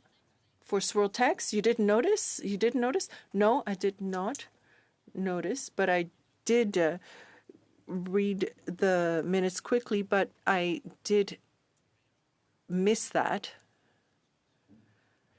In other cases where errors were noted by the Auditor General, if, as I said earlier, if Mr. X declared a conflict of interest, but I saw in the minutes that it didn't say whether they had left the room or not. But the fact that it had been declared told me, I knew in the context that that meant that they had not taken part in the decision and that they had left the room. I understand what you're saying on that, Mr. Ouimet, but we're really trying to understand the situation. But now you're telling me that in your case, it's enough to, in case of conflicts of interest, it's enough to simply declare it and not leave the room. So what you're saying is that, excuse me, I just want to finish. In the 8 cases of conflict of interest that we see in the minutes that we saw that the Auditor General flagged, she didn't pull that out of nowhere. There were 8 cases minimum where you missed a very important point, for example, that you recused yourself in a real conflict of interest, and you missed the point that you were told that you were in conflict of interest for a company. You missed all that. So did you not live up to your role as director, Mr. Ouimet? No, I regularly and periodically reviewed the meeting minutes, and each time I noted that I had declared a conflict of interest. I know that I recused myself. I left each time. I never stayed in the room. That was not my question. The interpreter knows that more than one person is speaking at the same time. It was your job to review the minutes and to show that and to flag it if there were any errors. That was part of your role as a director. Well, since the beginning of this whole exercise, we've recognized that there were errors in the documentation. Quick question, Ms. Sinclair Degagné? No? Very much. Suivant, it is Mr. Desjardins. You have the floor for 2 minutes. To the members, to the witnesses, within the Auditor General's report, it found that the SDTC board did not ensure SDTC's compliance with the enabling legislation. They also found that the board did not follow the process required by contribution agreements to approve the funding.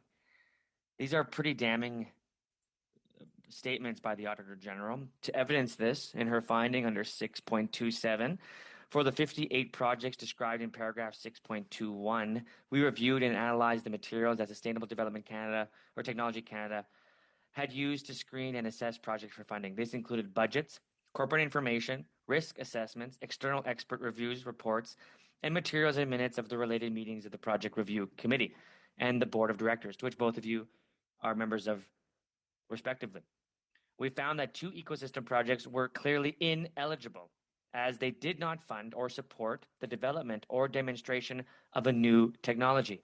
While they did not perform a technological assessment of the projects, the Auditor General also found that 7 startup projects and 1 scale-up project were, in their view, the Foundation's documents did not demonstrate the eligibility criteria were met. Largely and overall, these 10 projects were approved for $59 million in funding, of which $51 million was dispersed at the end of our audit period. The AG found that 10 projects totaling $59 million in funding were approved despite not meeting eligibility criteria. Was the board made aware of these projects, the fact that they did not meet eligibility criteria? Mr. Kukucha. Kakucha. Thank you, Honorable Member. My recollection was the ecosystem projects were approved prior to my joining the board. The one ecosystem project I recall reviewing was the Verschaeren Center, which we actually turned down at the Project Review Committee. I know myself and other new board members had questions about that program that we asked at the board. So that's a big red flag, you'd say. We asked questions at the board, Honorable Member, about that because we could not find information online about that either. So we probed management with that. And again, as in some other matters, we were assured by the CEO that this was approved by government and there was written confirmation for that. So you just trusted the board, Chair? Well, we trusted the management and CEO that ran the organization, and we believed that if there was a different view, the ADM who was sitting in the room from government would have either approved or contradicted that. But there seemed to be unanimity that this was aligned with the purpose of the organization. The ADM being present gave you false concerns that they were approved or passed the line? At one point, there was a verbal confirmation, and other points there was no verbal dissent. Correct. Thank you very much. Thank you. That is the time. I turn now to Mr. Nader. You have the floor for 5 minutes, please. Thank you, Mr. Chair, and I'll be splitting my time with Mr. Perkins. I just wanted to get a few questions of clarification on the record to you, Mr. Kukucha. The January 27th conversation of 2023 with the whistleblower, how did that occur? Was it over the phone or was it on Zoom or some other platform? The whistleblower contacted me, and it was an unknown number that came up on my phone. I picked it up. I was at the end of a meeting, so I requested they call me back approximately 45 minutes later or something such as that. When I was in an environment where I could take notes and be attentive. They called me back, and then an hour-long conversation ensued after that. clarification. So, to your knowledge, then, prior to this conversation, had you had any dealings with this individual? To the best of my knowledge, honorable member, I did not. And to clarify, then, are you of the opinion that this was the same individual, witness one, who testified before this committee, or a different individual?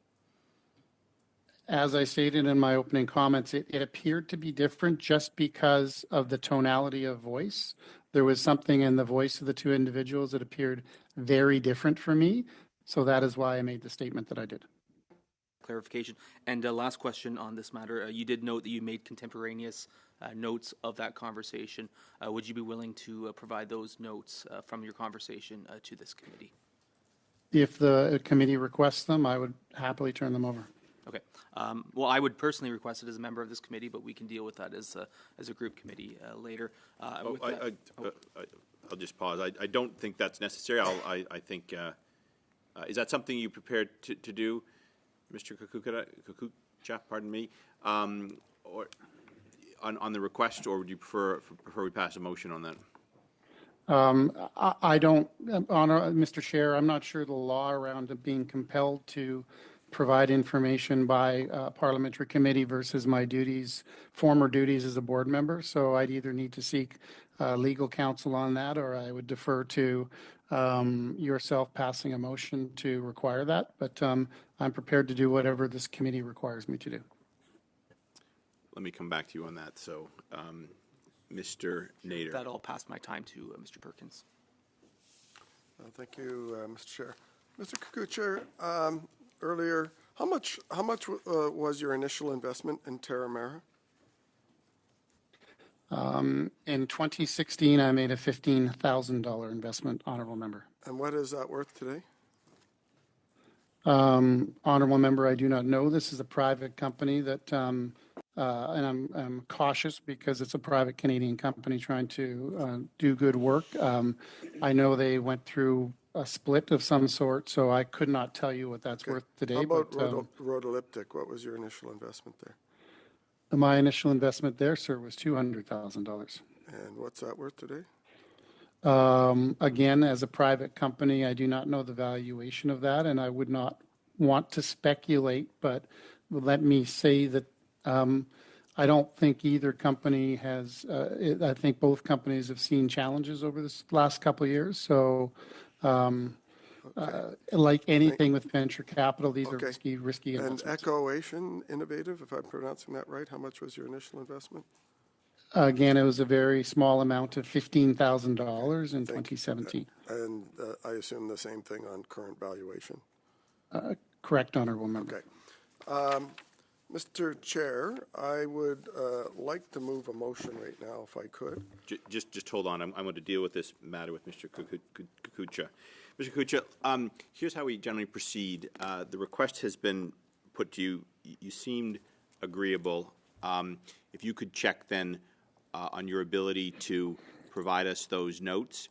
If you cannot, for legal reasons, please get back to us. As I'm sure you know, the committee can move to have you submit them, which then elevates it, and then there are other steps after that. We don't normally go from 0 to 60 at the first blush. We don't typically need to do that. As I said, you seem to be agreeable. So if you could provide those notes or get back to us with a detailed explanation as to why you cannot. Would that be agreeable for now? Yes, Mr. Chair. Thank you very much. That matter is settled in for now.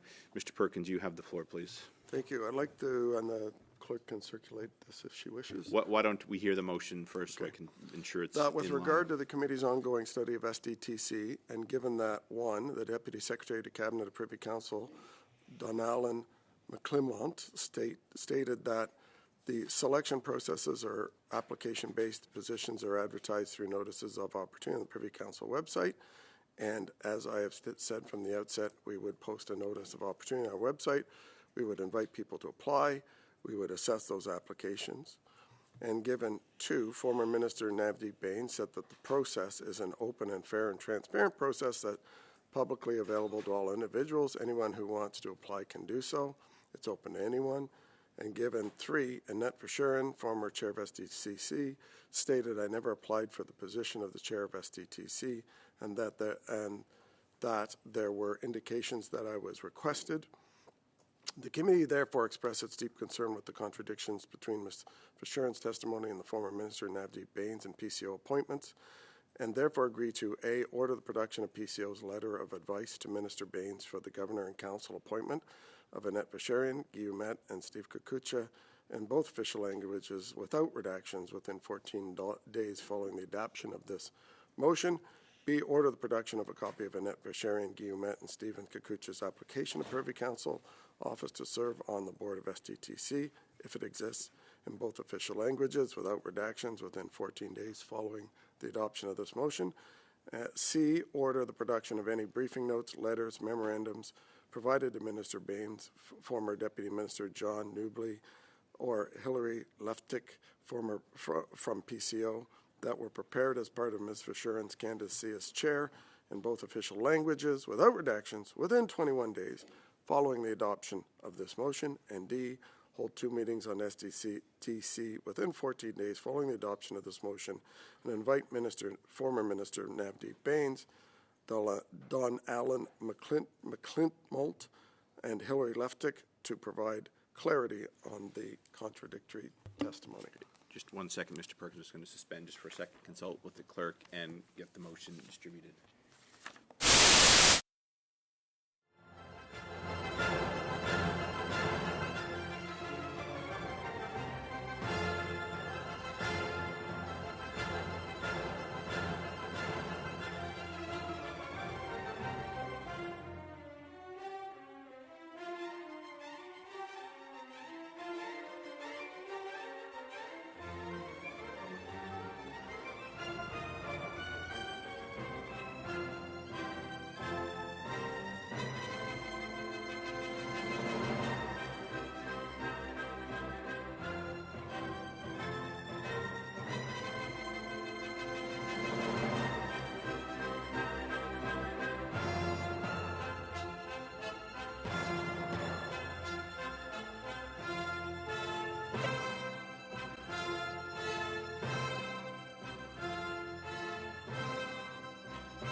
And then I'll turn to a speaking list. Thank you.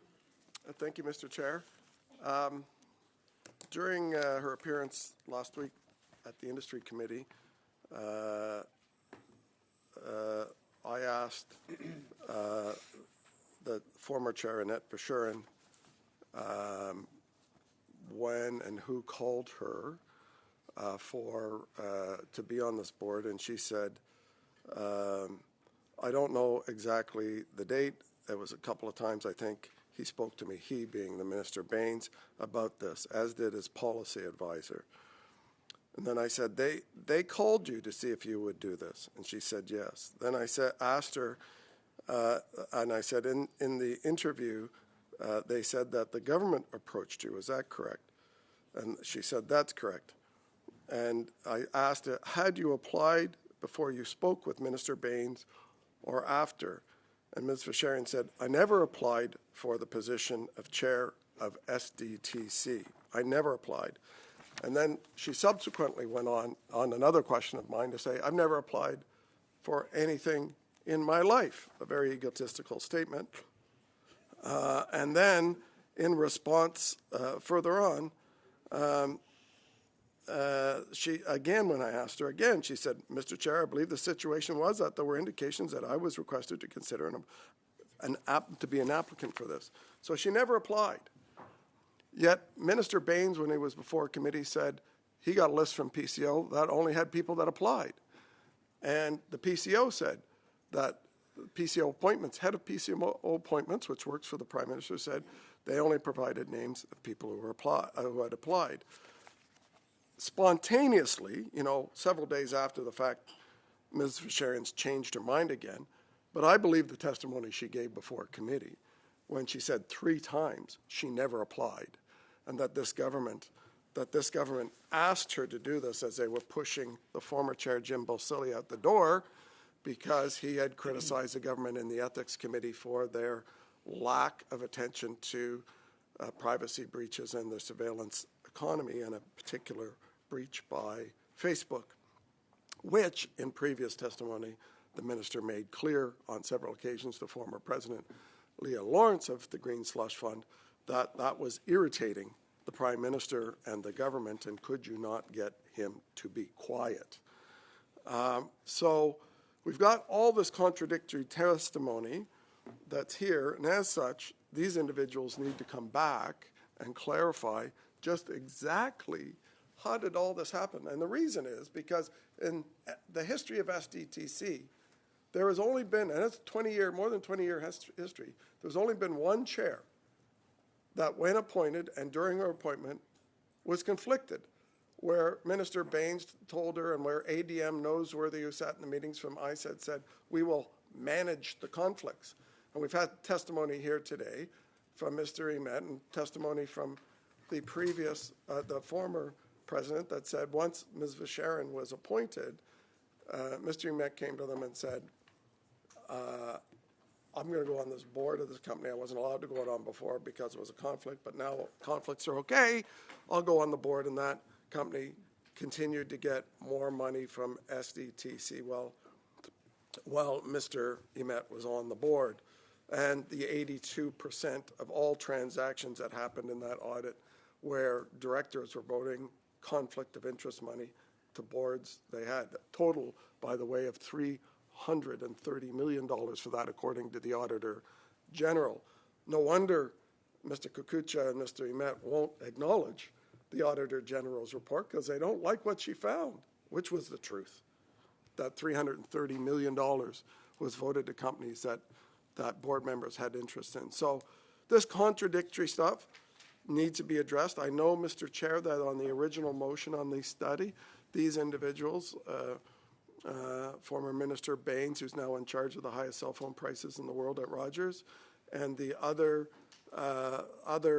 PCO officials as well as PMO officials need to be in this room, in this meeting, to be held accountable for these contradictions and whether or not they overrode the appointments process to put a political appointee in place in this manner.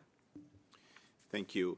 Before I turn to Mr. Desjardins and others, I'll add, I will just for our witnesses, if you gentlemen could just hold fast for a few minutes, I'm just going to see if this is going to take a little while, or if it's going to be wrapped up relatively quickly. If it's done quickly, we will come back to you. So if you can just sit tight for a few minutes as we just hear some of the comments from the members. I do have to deal with the motion right off the bat because it is a matter of hand motion. It is line. So on that note, Mr. Desjardins, you have the floor, please.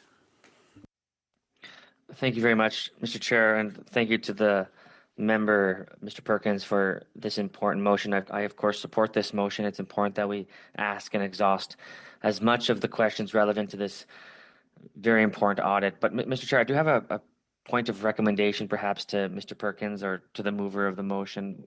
Today we heard an incredible testimony from 2 witnesses that largely failed to accept the Auditor General's report.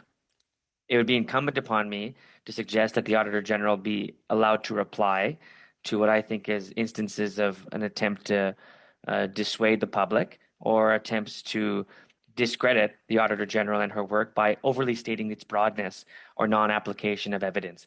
And so I'm not sure if it's within this motion that we can include the attendance of the Auditor General to clarify statements made by witnesses that have largely obfuscated, I think, the public record on the importance of her findings.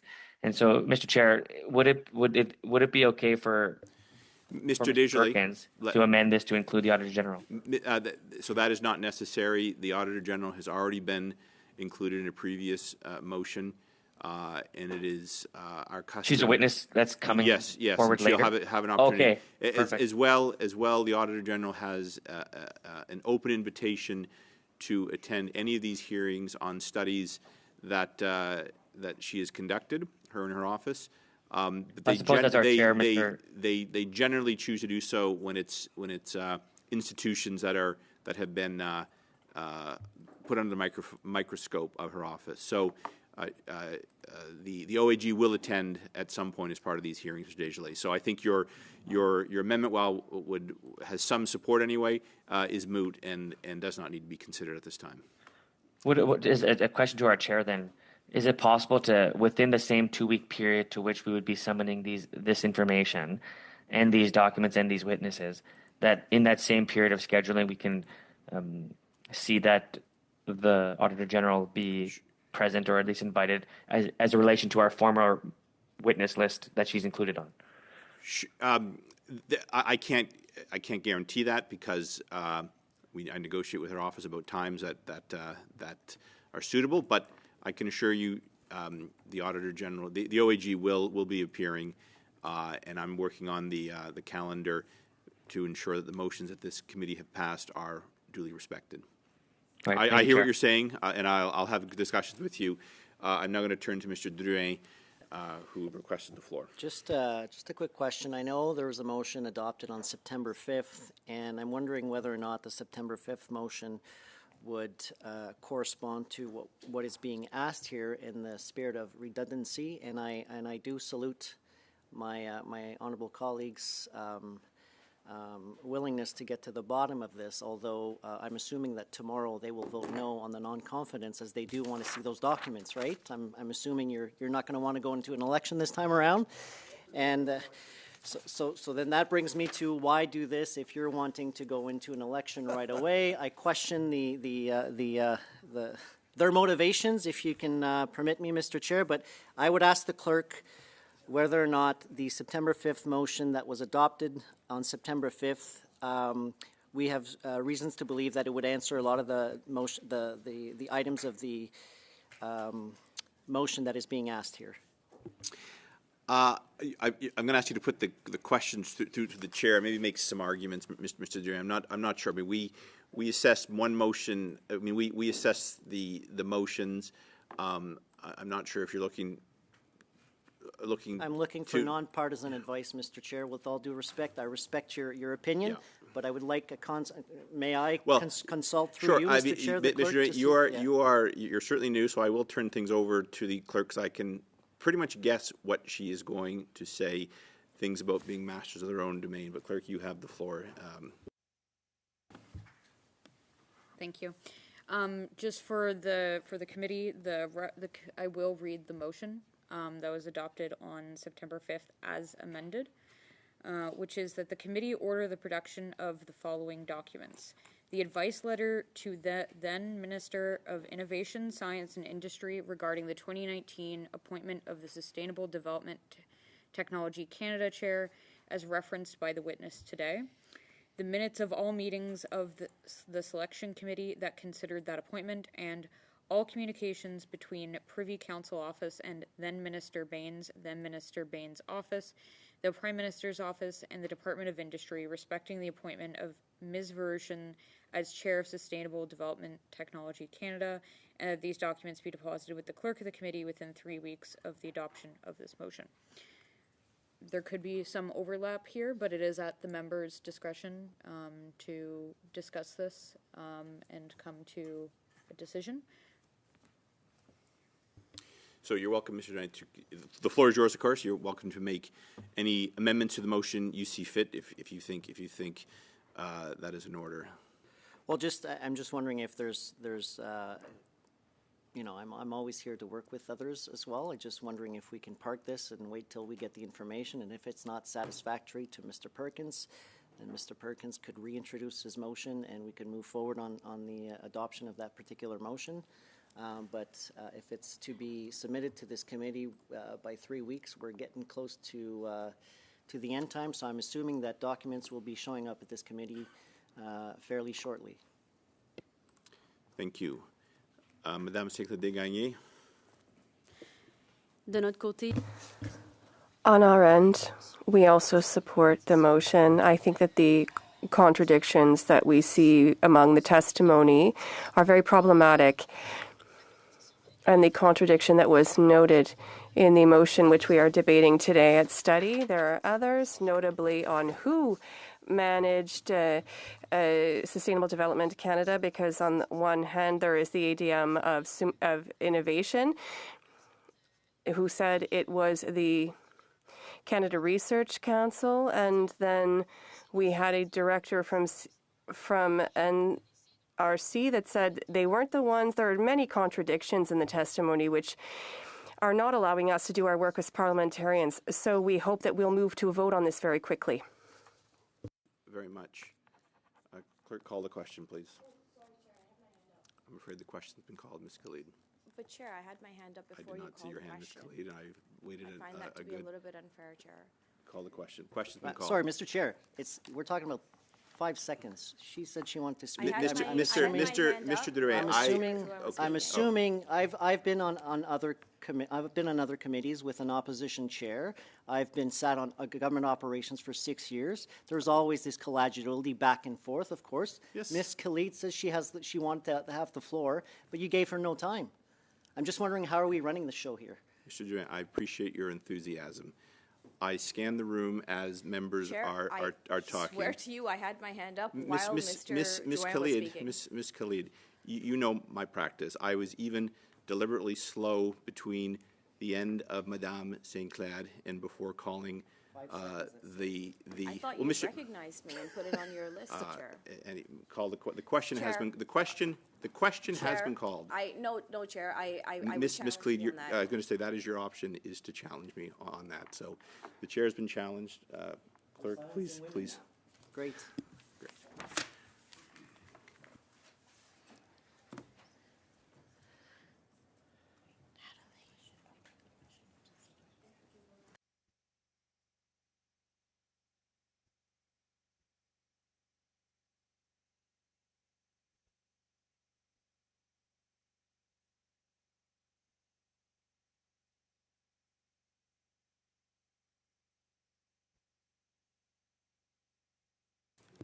Shall the decision of the chair be maintained? Ms. Bradford? No. Ms. Khalid? No. Monsieur Drouin? No. Mr. Erskine-Smith? No. Ms. Yip? No. Mr. Nader? Yes. Mr. Stewart? Yes. Mr. Perkins? Yes. Madame Sinclair Desgagnés? oui. Mr. Desjardins? Yes. That's yeah. 5 yeas, 5 nays. Thank you. Please call the question on the motion as tabled by Mr. Perkins. Shall the motion of Mr. Perkins be adopted? Ms. Bradford? No. Ms. Khalid? No. Mr. Drouin? No. Mr. Erskine-Smith? No. Ms. Yip? No. Mr. Nader? Yes. Mr. Stewart? Yes. Mr. Perkins? Yes. Madame Sinclair Desgagnés? Oui. Mr. Desjardins? I vote in favor, yes. The motion is passed. I'm now going to go back to the witnesses. Ms. Yip, you have the floor for 5 minutes.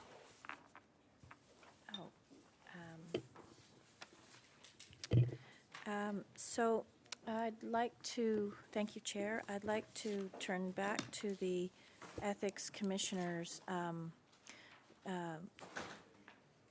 We may report. In July 2024, the Ethics Commissioner dismissed allegations that you had contravened the Conflict of Interest Act, given the board's decision to approve COVID-19 payments to companies, which include Lithium Recycling Inc., which you held shares in. What percentage stake did you hold in Lithium? 1%. Sorry. Thanks. Just apologies to the translator. I've now taken off my earpiece.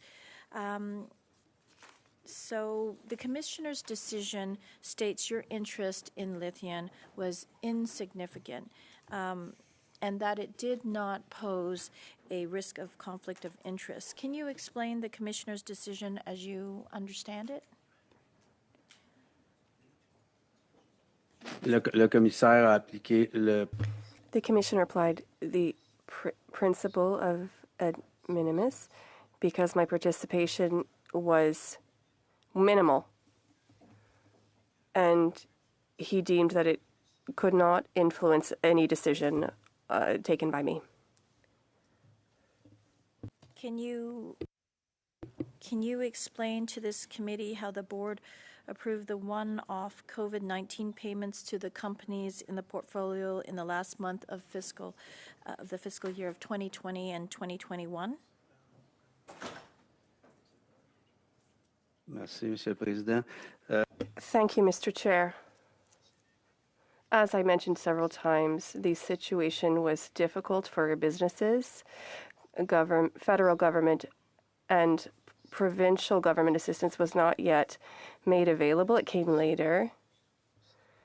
And the board discussed it and decided to propose a project that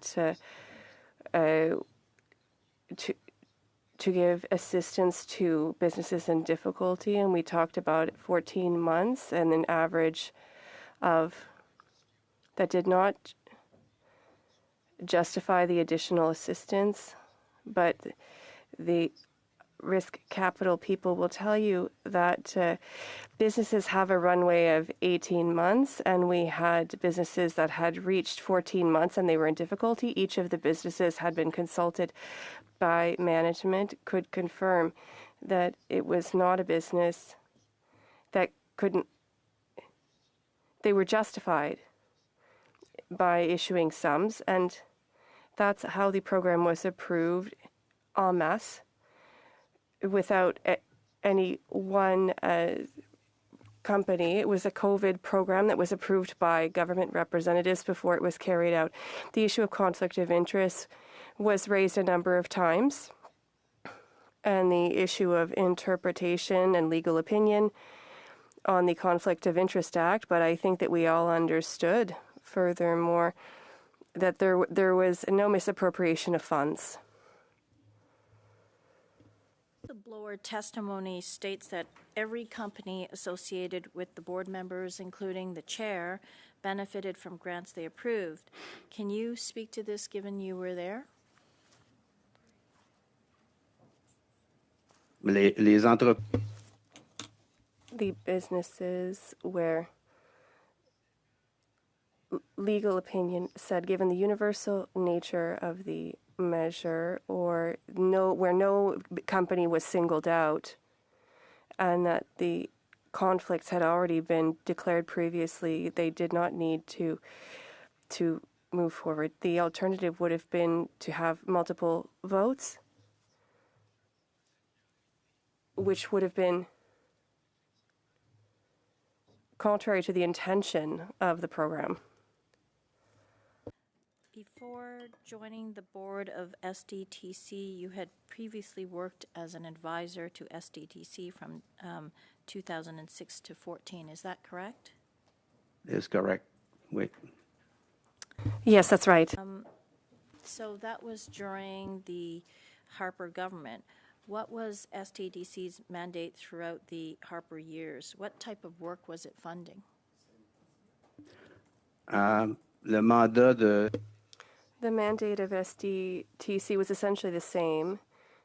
It was funding businesses for projects, startup projects on greenhouse gas emissions. In my case, I helped SDTC at that time to establish an investment fund of $500 million, the Next Gen Biofuels Fund, which was an initiative by the Harper government to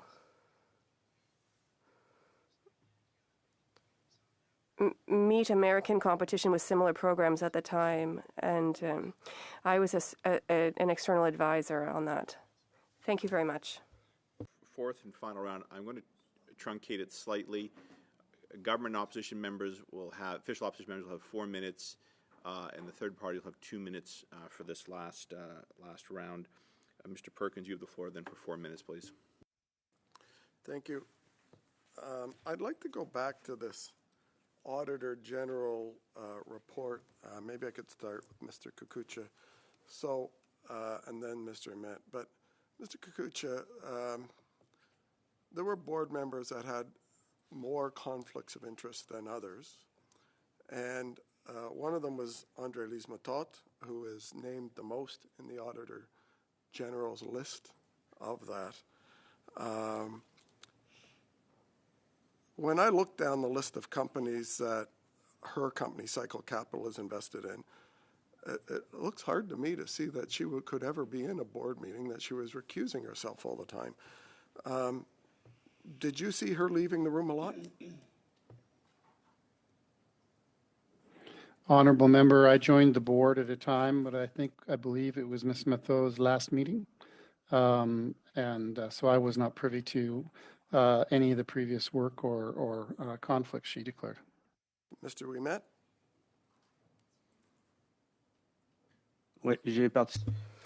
Yes, I participated in the council with Ms. Mathod. She was there before I was, and she left before the end of my mandate during a time when I observed her behaviors.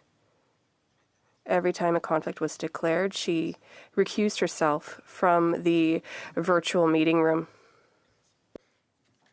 Encurum Alberta Inc., MindSense, Spark Microsystems, Concentric Agriculture, Polyservant, ViewReal, Cellfuel, Green Mantra Technology, Crystal Labs, Borealis Wind, Development Efficient, Equisphere, Global Spatial Technology Solutions, Fractional Systems, GHG Satellite Inc., Helen Inc., Horatio Inc., Metamaterial Technologies, Peak Power, Pure Solid Treatment Solutions, Terramera, Advanced Intelligence Systems, Anomera Inc., Cell Fuel Inc., I guess, and Chrysalis and Fractional Systems. Total $114 million, Mr. Emet, while she was on the board, that the financial interests of her venture capital firm had interest in all this. Awful lot of transactions that she left the room for. She probably wasn't in the room very much then, is that right? She was out of the room by the looks of all of these all the time. That's $114 million. Do you think it's appropriate that a board member had $114 million invested in companies she had a financial interest in during her time on the board? Monsieur le Président, je n'ai jamais... Mr. Chair, I wasn't closely following her interests. All I can say is that I observed her behavior, and my memory is that she declared a conflict of interest and recused. I won't weigh in further on that.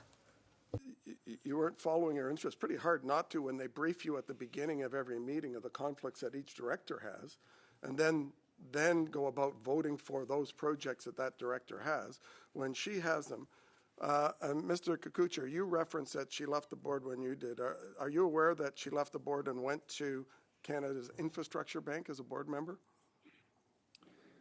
Honorable member, I did not track Ms. Mathot's activities post-STTC in the one board meeting I sat in with her. You're not aware of her testimony here that she got $170 million from the Infrastructure Bank board while Ms. Mathot went over there? Honorable member, I was not.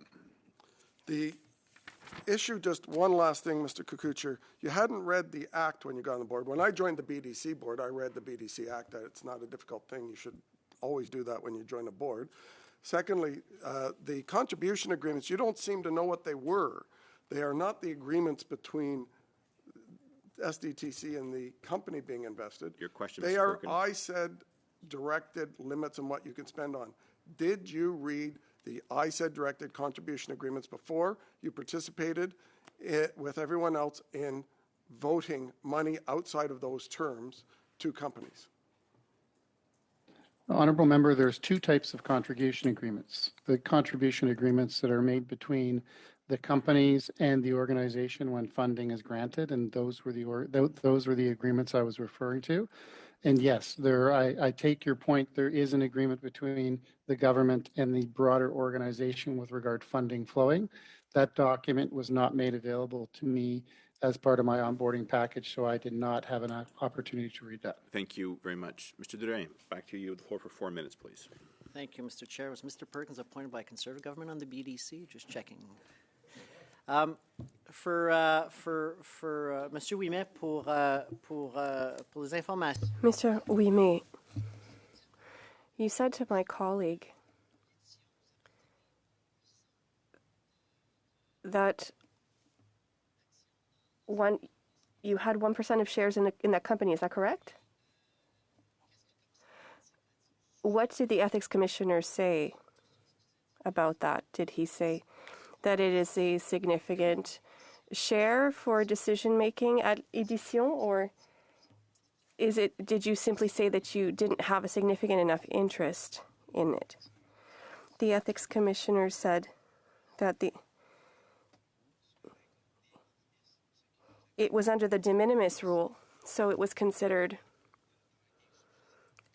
insufficiently large in scope to influence my decisions, and so he rejected the allegations against me. With 1% of interest, are you called to weigh in on management decisions or on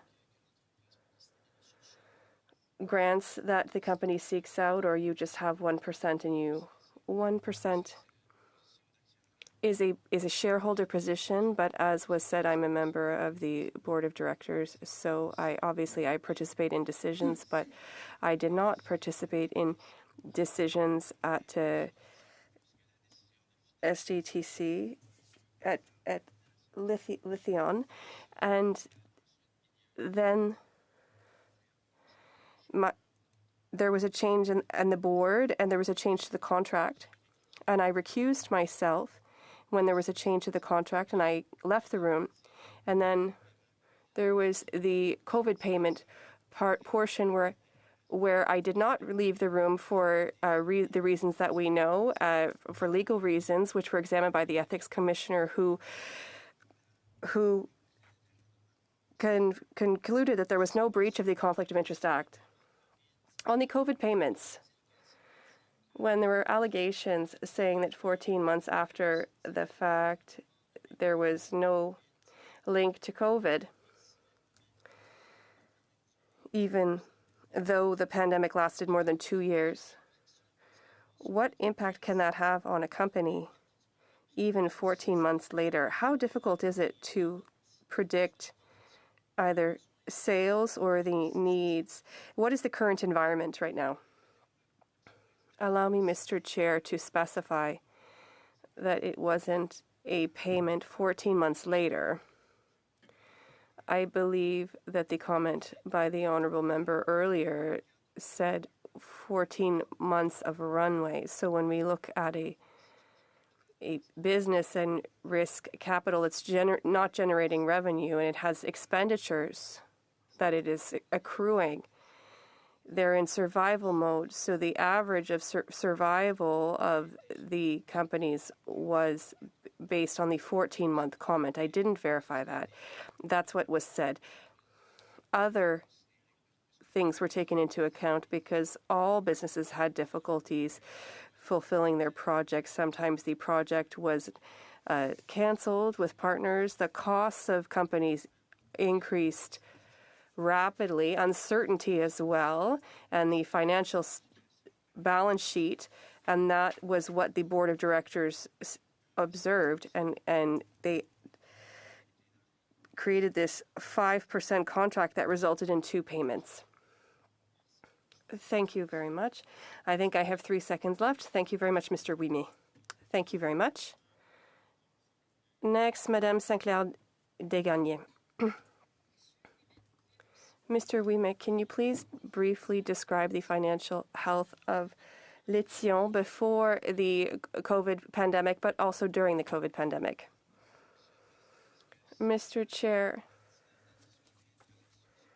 is it relevant to discuss the financial state of a private company? It is not a public company. Mr. Chair, can we suspend or? Mr. Chair, you didn't hear what happened? Okay, because I lost a lot of time there. Yes, okay, well, I was asking Mr. Ouimet to describe the financial health of a company that received public funds. Mr. Ouimet asked if it was relevant, and I think it's up to you to say yes. Yes, please. Very well. Lithium was a startup, and it didn't have significant revenue, and it needed to make considerable investments before becoming successful. We're talking about an integrated technology for recycling lithium batteries. So we're a 2-phase of investments. They've already built a factory, and the next project will be a $1 billion project. So the financial health of a business, it needs to be assessed periodically, and there need to be periodic investments to achieve a healthy state. And that is how SDTC funded it. So my question was on just that. Do you think that Lithium with $400,000 was absolutely necessary for the financial health? Was it so fragile at the moment that in the 2 periods that it received money in March 2020 and in March 2021 that it needed to receive nearly $400,000 in total? Mr. Chair, the board of directors of SDTC proceeded with these COVID payments and did not assess the companies individually. And as a member of the board, we did not see the financial balance sheet of each company. It was a program-based approach. Do you think that it was a good decision to proceed this way and to not look at the financial health of each business one by one? I'd like to specify that the board did not look at the financial situation of the companies one by one, but the management of SDTC had an allocation from the board and then contacted and verified the financial situation of each of the companies before proceeding to payments at management's discretion. Thank you very much, Mr. Chair, and thank you again to the witnesses for being present. I've asked every witness this question related to this audit as it's been relevant to the Public Accounts Committee, and that's been on the issue of recovery of funds. Taxpayers are hardworking people. They show up to work every single day. They show up without any bonuses or extra paychecks, and they pay their taxes, and they do it really well, and they're trying their best, especially right now when things are extremely expensive. I've asked this question mainly because I find that there's oftentimes a misjudgment or misvaluing of taxpayers and how much they actually work and contribute to our society. There was a recommendation made by the Auditor General that asks that Sustainable Development Technology Canada should reassess its projects approved during the audit period to ensure that they meet the goal and objectives of Sustainable Development Technology Fund and all of its eligibility criteria. It's incumbent upon members of Parliament to ask the very difficult question of recovery of funds. I believe sternly that projects that were deemed ineligible should be recovered and ensure that the taxpayers get justice in relation to those funds that were dispersed and approved of by a board that allowed for funds under a very direct conflict of the legislation that enables them to get that money back. I agree with the part of the Auditor General that we should reassess this, but I go further and suggest that we need to recover some of these funds. Of course, the victims of this mismanagement with SDTC is taxpayers. It's Canadians, it's small and medium-sized businesses, and it's also our environment. It's deeply troubling that this was allowed to continue for so long, particularly under Ms. Vercherian's chairmanship. It was devastating to the small and medium-sized businesses that are doing everything they can possibly do to create innovation, Canadian innovation, towards what is a very serious issue plaguing our society. So my question, simply put, do you agree that we should go not just reassess the projects that were approved during the audit period that were deemed ineligible, but we should also begin a process of recovery for those funds? Mr. Kucha. As I'm honorable members, I'm no longer a member to the board. I will leave that to the new board to decide. I made my statement in my opening statement that I think a lot of good work was done by this organization and a lot of deserving companies receive funds. And I acknowledge your statement, obviously. I have nothing further at this time. Et voilà, Monsieur Mr. Wimmer, avez-vous une réponse, s'il vous plaît? Monsieur Ouimet, do you have an additional response? The observations of the Auditor General are recognized in terms of non-compliance. And I already indicated in my opening statement that all of the investments at SDTC made by the board at the time that I was there were based on development plans and investment frameworks approved annually by the board, the department, and the minister responsible for the file. Where there are issues that the Auditor General recognized was that the legal framework was not updated quickly enough by the government to take into account the operational needs approved by SDTC. So it is an administrative issue. And for example, if you look at an ecosystem, why do you have ecosystem? It was noted that in some provinces, BC, Ontario, Quebec, there were a lot of applications, and in some provinces the ecosystem was so weak there was nothing, and the provinces did not receive their fair share. So let's create an ecosystem that will encourage this. Thank you. Thank you very much. Mr. Perkins, you have the floor. Pardon me. Two more members to hear from. Pardon me, Mr. Perkins, you have the floor, and then it's Ms. Khalid will end us out of this. Mr. Perkins, please. Thank you, Mr. Chair. Mr. Kukucha, I want to go back to how I ended my last session because something you said sort of astounded me. So just for folks watching, anyone that's following, because this is a complicated issue, the Green Slush Fund and this. Parliament appropriates money to be spent and transferred to the foundation, as it's called, in the green technology space. Over the years, it's been about $22 billion, but the last batch was about $750 million. And the fence posts, the guideposts for the foundation board in spending that are called contribution agreements between the industry department, and says you can spend Parliament's money on this and only this. And the Auditor General found that in many instances, the board had gone outside of that, particularly the COVID payments, but other instances. A total of about $58 million was spent in the 5 years she looked at that were outside of the contribution agreements. In other words, against the rules that Parliament approved the money for. So you mentioned, Mr. Kukucha, that when you, in the orientation package, when you became a director, they did not give you the contribution agreements to review, so you understood those guideposts. Is that correct? Mr. Chair, to the best of my recollection, they did not provide that. And I defer to Mr. Ouimet's testimony where this was legislation that had not been updated. And we essentially were working in a system where it was my understanding that was provided both verbal confirmation by the CEO and from the ADM present that we were working within the government's approval. So the question then is, and you were both on the investment committee, so how do you make these decisions without knowing the parameters? I mean, you said that the ADM was there. So the Auditor General referred to the fact that the Assistant Deputy Minister, a senior bureaucrat in the Industry Department, sat in every board meeting, every single board meeting. And we're to believe that the minister didn't know what was going on when he had an official there. You're saying, and in the Auditor General's report, it says that the official the board interpreted the official not objecting as agreement that what the board was doing was correct. Did you feel that way?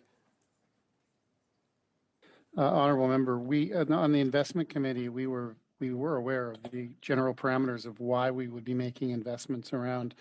There were environmental targets, there was GHG reductions, there was circular economy. There's a whole lot of criteria that we judged projects by and that the expert reviewers reviewed by. So when projects came to the project review committee, we very much had a set of criteria which we reviewed them against and worked very hard to do so. You don't know that those criteria, whether they were actually consistent with the ISED, the industry department's contribution agreement, since you never saw them. As stated, I don't recall receiving a copy of that in my orientation material, but that was a very long time ago, and a lot has happened since then. Well, Obviously, Mr. Emet was appointed long before you. So, Mr. Emet, did you have access to the contribution agreements at any time from your orientation on the board? Absolument. Yes. I read the contribution agreements, and I was perfectly aware of them. And I saw how the investment plans evolved. Just to give you a quick example. You saw them. Yes, I was aware of them. Still approved money outside the contribution agreement then, since you were aware of them. Non, j'ai approuvé des investissements en conformité. No, I approved investments in accordance with the government's investment guidelines. And sorry. Time is up. Ms. Khalid, you have the floor, please, for 4 minutes. Thank you very much, Chair, and thank you to the witnesses for being here today. There is no way in which I condone the misappropriation or misuse of public funds at all, whether it is through SDTC or any other way. So I just want to give a little bit of a history before I ask you my questions. Since its creation in 2001, SDTC has invested more than $1.71 billion in over 500 companies that have generated $3.1 billion in annual revenues, created 25,400 jobs, the commercialization of 224 new technologies, and reduced greenhouse gas emissions by 25 megatons of carbon dioxide annually. Do you think that the conduct that has occurred here has inhibited or somewhat taken away from the credibility of this program? And I'll ask Mr. Kukucha first, and then I'll go to Mr. Ouimet.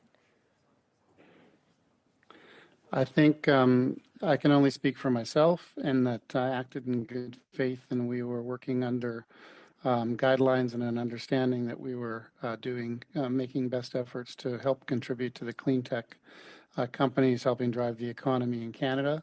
It would be a shame if that was brought into question based on what's occurring here. And having said that, we accept the findings of the reports and turn the matter over to the new board and government to continue funding as they see fit. Thank you. Monsieur Ouimet? Oui, comme je l'ai dit. As I said, we recognize the findings of the report that was tabled. I think that all of the recommendations should be implemented. The results achieved by SDTC are very convincing, and that they contribute to the Canadian economy. Obviously, the period the current period is a difficult one for the organization and for businesses, but we hope that better days are coming. No reports proved misappropriation or wrongdoing. That sums were misappropriated. So let's take note of that as well. Merci, Monsieur. Thank you, sir. My understanding is that there is a new process. There is a transition to the NRC with all of this. Now, talking about misuse of public funds, Mr. Kukucha, did you previously appear at the Industry Committee earlier on this exact issue? Honourable member, yes, I did. And were you asked any different questions today than you were asked at that time? Madam Honorable Member, we've been asked a lot of questions. The tonality of this meeting was obviously fundamentally different than the last one, but I can't be specific of. I've probably been asked several questions. It's been a very long and challenging meeting, Honorable Member. So how do you feel then, Mr. Kukucha, when there has been a very clear and very quick direction by the minister on having understood the wrongdoing and having rectified it, created a path forward for it? How do you think that these kind of questions to you help or hurt our democratic institutions and the trust within which? And we've clearly outlined today how SDTC has really helped the clean tech sector. Honorable Member, facts matter and context matter, and that leads to truth and ultimately to trust. And our democracy and our institutions will be hurt if we don't follow those processes. So I've tried my best in this hearing to provide context and the facts I was aware of, and I tried my best to do a good job as a board member to enable the sector and do a good job. And I believe I've done that in good faith and having acknowledged some of the errors along the way. Thank you very much. That is the time.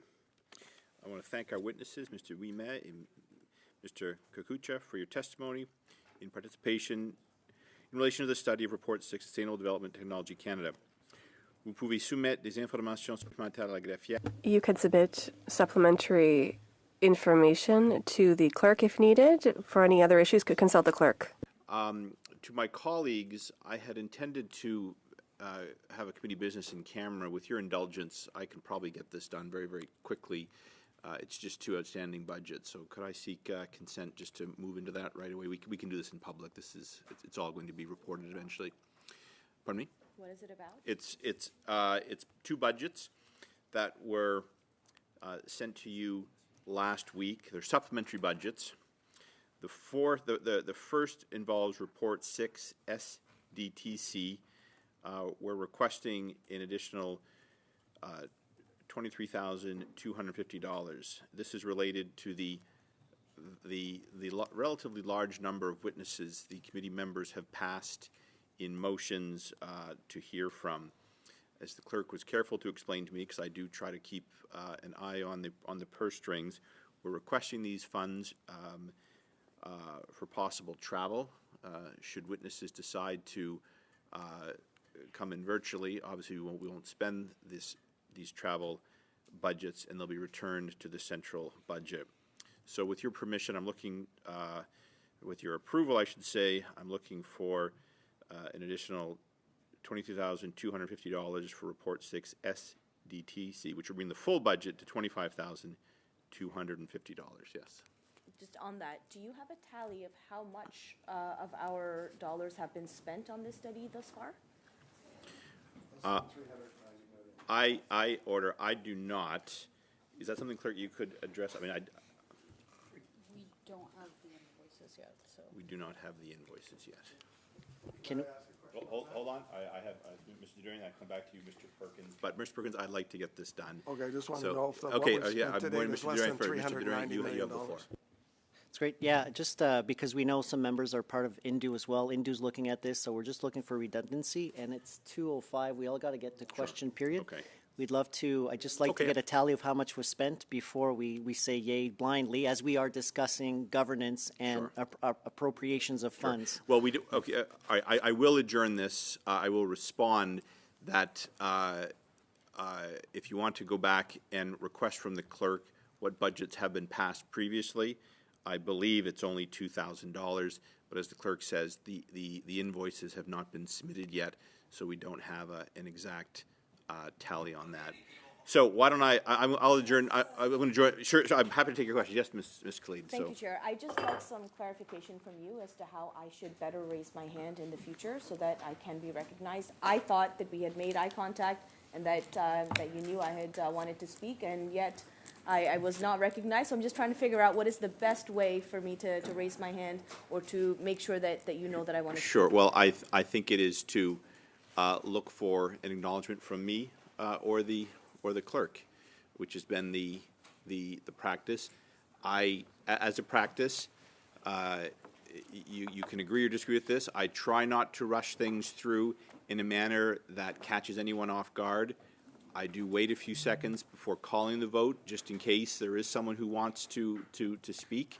I do that deliberately and on purpose because I try to both read the room in terms of where members are at, but I also can count heads as well. And it is my duty as well to try to conduct this business so it moves on in a manner. But it is also one of my hard rules that once I call a vote, I don't retroactively reverse that because of the precedent that would create. And of course, members are free to overrule me anytime should members feel I'm acting in a manner that is not fair and just to all. On that, with your permission, I will adjourn and we'll see you back on Wednesday. Meeting is adjourned.